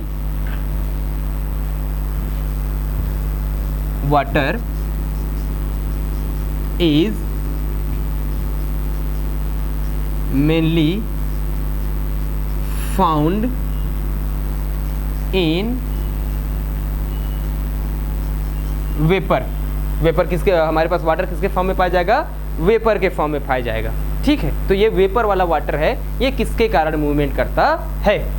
तो दूसरा नंबर का पॉइंट लिख लेंगे। ये जो हमारे पास वेपर है वो कैसे मूवमेंट करेगा, due to vapour pressure gradient. यहाँ पर देखो बल बदल जा रहा है। वहाँ पर क्या लग रहा था हमारे पास, मेट्रिक पोटेंशियल लग रहा था, अब यहाँ पर मेट्रिक पोटेंशियल नहीं लगेगा, क्योंकि मेट्रिक पोटेंशियल इतने में काम ही नहीं कर पाएगा। ठीक है, तो क्या लगेगा यहाँ पर, वेपर प्रेशर ग्रेडियंट लगेगा, ड्यू टू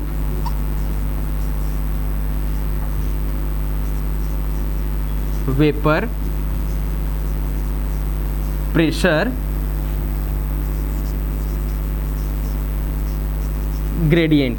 कौन सा बल लगेगा यहाँ पर, वेपर प्रेशर ग्रेडियंट लगेगा। तो मूवमेंट कैसे होगा भैया, यहाँ पर high pressure to low pressure, high pressure to क्या होगा, लो प्रेशर। मतलब यहाँ पर क्या होगा, जहाँ पर हमको ज़्यादा वेपर देखने के लिए मिलेगा, वहाँ से कम वेपर की तरफ क्या होने लगेगा, पानी बहने लगेगा। मतलब यहाँ पर पानी जो होगा वो एकदम पतली फिल्म के रूप में, याद रखना, एकदम पतली फिल्म के रूप में, बहुत ज़्यादा पतली फिल्म के रूप में यहाँ पर इस सरफेस से चिपका होगा। सरफेस से क्या होगा, चिपका रहेगा, सरफेस से बहुत ही ज़्यादा क्या होगा, वो चिपका रहेगा। आ रहा है बात समझ में? यहाँ पर लगता है एडिशन फोर्सेस, क्या लगेगा, एडिशन फोर्सेस, क्योंकि यहाँ पर हमारे पास सॉइल है, सॉइल और हमारे पास क्या है, वाटर है, दोनों अलग अलग मॉलिक्यूल्स हैं। तो दो मॉलिक्यूल्स के पास जब अलग अलग मॉलिक्यूल्स के पास जो फोर्सेस लगता है उसको बोलते हैं हम लोग एडिशन फोर्सेस। वाटर के पार्टिकल और वाटर के पार्टिकल कैसे आपस में जुड़े रहेंगे, कोहिजन फोर्सेस के कारण, किसके कारण, कोहिजन के फोर्सेस के कारण। लेकिन अगर हम लोग बात करेंगे कि दो अलग अलग मॉलिक्यूल्स हो जाते हैं तो दोनों अलग अलग मॉलिक्यूल किसके कारण जुड़ते हैं, एडिशन फोर्सेस के कारण। तो एडिशन फोर्सेस के कारण ये जो मॉलिक्यूल्स है बहुत पतला फिल्म के रूप में हमारे सॉइल पर क्या रहेगा, चिपका रहेगा। अगर इस पानी को मेरे को इस सॉइल से अलग करना है, इस पानी को क्या करना है, मेरे को सॉइल से अलग करना है, तो सॉइल को मेरे को लेना होगा, सॉइल को इकट्ठा कर लूंगा। इकट्ठा करने के बाद 105 डिग्री सेंटीग्रेड पर 24 घंटे के लिए इसको क्या कर दूंगा, मैं ओवन में डाल दूंगा। जो हॉट एयर ओवन होता है हमारे पास, उस ओवन में डाल देंगे तो जो पानी है वेपर के फॉर्म में और वेपर के फॉर्म में चेंज होंगे और वो पानी क्या हो जाएगा, बाहर चला जाएगा। तो उस पानी को अलग करने के लिए हमको क्या करना पड़ता है, मैकेनिकल इम्प्लीमेंट का सहारा लेना पड़ता है। तो पानी 3 प्रकार से मूवमेंट कर सकता है या 3 कंडीशन पे हमको हमारा सॉइल देखने के लिए मिलेगा। एक बार दोनों पोर स्पेस भरा हो सकता है हमारा, ठीक है, जिसको सैचुरेटेड कंडीशन बोलेंगे। एक बार हमारा केवल एक पोर स्पेस फिलअप होगा, माइक्रोपोर फिलअप होगा, जिसको हम लोग अनसैचुरेटेड फ्लो बोलते हैं। और जब हमारे दोनों पोर स्पेस खाली होगा तो हम लोग क्या बोलेंगे, उसको क्या कहेंगे, उसको वेपर मूवमेंट कहेंगे। वेपर के फॉर्म में हमारा सॉइल क्या हो रहा होगा, हमारे सॉइल पर वाटर का मूवमेंट हो रहा होगा। पानी 3 तरीके से गति करता है। अब ये 3 तरीके से गति करता है तो हमको कौन कौन से कंडीशन हमारे सॉइल पर देखने के लिए मिलता है, कौन कौन से कंडीशन हमको देखने के लिए मिलता है, चलिए देखते हैं, उसको भी देखते हैं। तो नीचे वाले लाइन पर आएंगे और नया टॉपिक लगाएंगे, काइंड्स ऑफ सॉइल वाटर। हमारा पास सॉइल में कैसे कैसे पानी देखने के लिए मिलता है, कुछ टर्मिनोलॉजी भी यहाँ पर हम लोग देखेंगे, फिर कुछ पानी को भी हम लोग यहाँ पर देखेंगे। तो पहले टर्मिनोलॉजी देखें कि पहले काइंड्स ऑफ वाटर देखें। चलिए मैं पहले टर्मिनोलॉजी बता देता हूँ, उसके बाद फिर काइंड्स ऑफ वाटर को हम लोग देखेंगे। छोटी छोटी बातें हैं, वो छोटी छोटी बातें आप लोगों को समझ में आना चाहिए, क्योंकि वो समझ में नहीं आएगा तो फिर बाकी आपको काइंड्स ऑफ वाटर भी समझ में नहीं आएगा। तो सबसे पहले हम लोग देखते हैं, अभी हम लोग देखे थे इन्फिल्ट्रेशन की बात किए थे, तो सबसे पहले जानते हैं वो इन्फिल्ट्रेशन क्या होता है, ये जानते हैं हम लोग, फिर देखना आप समझ में आने लगेगा आप लोगों को।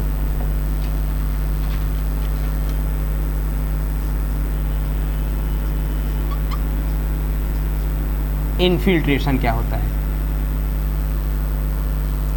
तो इन्फिल्ट्रेशन में लिखेंगे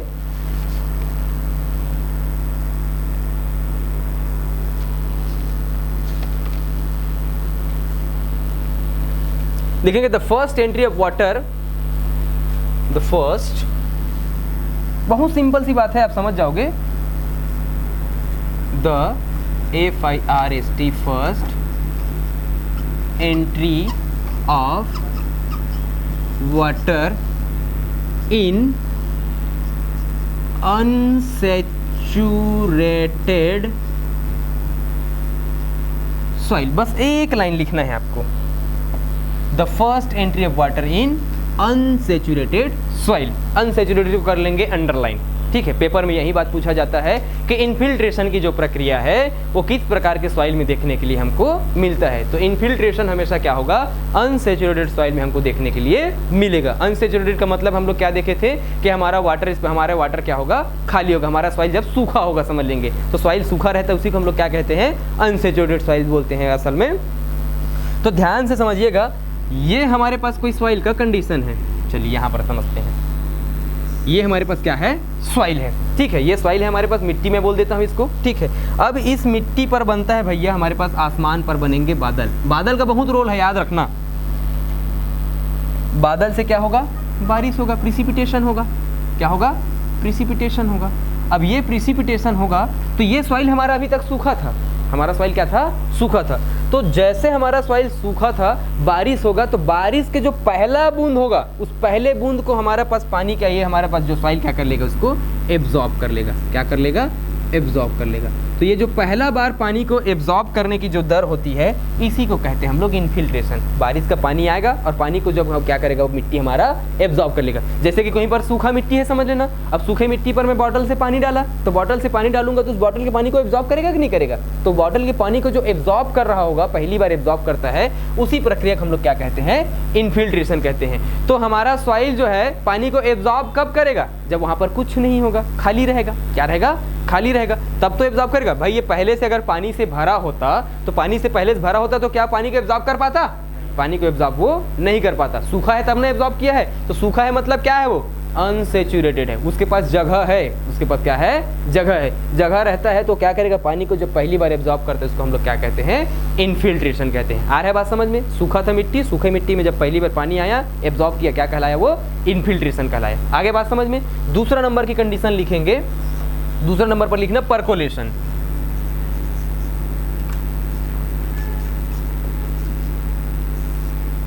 परकोलेशन लिखेंगे, परकोलेशन देखते हैं परकोलेशन क्या होता है। तो लिखेंगे the downward movement of water, the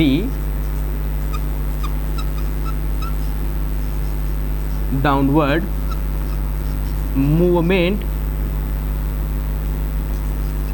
movement of water, the downward movement of water in saturated soil, the downward movement of water in saturated soil। ये क्या कहला रहा है हमारे लिए, सेचुरेटेड सॉइल में बोल रहा है। अब ध्यान से समझिएगा, इसी कहानी को थोड़ा सा और आगे बढ़ाते हैं हम लोग। अब यहाँ पर बारिश हुआ, बारिश होने के बाद हमारा मिट्टी सूखा था, ठीक है, तो सूखा था तो पानी आएगा तो वो क्या हो जाएगा, पानी से फिलअप हो जाएगा, और पानी से फिलअप हो जाएगा मतलब क्या होगा, सेचुरेटेड हो जाएगा। क्या हो जाएगा, सेचुरेटेड। अब जैसे ही सेचुरेटेड हुआ हमारा वाटर, हमारा जो सॉइल है वो सेचुरेटेड हो जाएगा, तो ये ग्रेविटेशनल फोर्सेस लगेगा कि नहीं यहाँ पर, ठीक है। तो ग्रेविटेशनल पोटेंशियल के कारण यहाँ का जो पानी है वो यहाँ का जो पानी है वो क्या होने लगेगा, धीरे धीरे धीरे धीरे यहाँ पर यहाँ का पानी जो है वो क्या होने लगेगा, नीचे की तरफ जाने लगेगा। और बारिश हो रहा है भैया, अब बारिश होने के बाद क्या होने लगेगा, वो पानी धीरे धीरे धीरे धीरे नीचे की तरफ जाने लगेगा। तो ये पानी जब धीरे धीरे नीचे की तरफ आ रहा होगा तो उस पानी को हम लोग क्या कहते हैं, परकोलेशन। क्या कहेंगे, परकोलेशन। तो परकोलेशन कब होगा, जब हमारा दोनों पोर स्पेस पानी से फिलअप होगा, दोनों पानी पोर स्पेस क्या होगा, पानी से फिलअप होगा। तब तो एक पानी नीचे की तरफ जाएगा, भाई पहले फिलअप नहीं रहेगा तो अपने आप को पूरा वो फिलअप करेगा ना, सेचुरेटेड कंडीशन में लेकर के आएगा। और जब सेचुरेटेड कंडीशन में आ जाएगा उसके बाद वो पानी क्या होगा, धीरे धीरे धीरे धीरे नीचे की तरफ जाने लगेगा। तो पानी जब धीरे धीरे नीचे की तरफ जाएगा, डाउनवर्ड मूवमेंट करेगा, तब उसको हम लोग क्या कहते हैं, परकोलेशन कहते हैं। क्या कहेंगे, परकोलेशन। आ रहा है बात समझ में? तीसरा नंबर पर अगर हम लोग बात करेंगे तो तीसरा नंबर पर लिखिएगा, तीसरा नंबर का टर्मिनोलॉजी, ये छोटा छोटा टर्मिनोलॉजी है, कभी कभी इससे भी पेपर में सवाल आ जाते हैं, ऐसा नहीं कि नहीं आते हैं। अभी एडीए का पेपर हुआ था तो इसी से सवाल पूछा गया था, ठीक है। आप लोग लिखेंगे यहाँ पर तीसरा नंबर पर लीचिंग लिखेंगे, फिर इसके क्वेश्चन के बारे में बात करेंगे भी, ठीक है। पहले तो हमको ये बेस इसका समझ में आना चाहिए, जब बेस समझ में आ जाएगा तब तो मैं बता पाऊंगा आप लोगों को क्वेश्चन कहाँ कहाँ से पूछे जाते हैं। अभी तो एकदम बेसिक बातें बता रहा हूँ आप लोगों को। लीचिंग में लिखेंगे डाउनवर्ड मूवमेंट ऑफ वाटर, चलिए मैं भी लिख लेता हूँ आपके साथ साथ,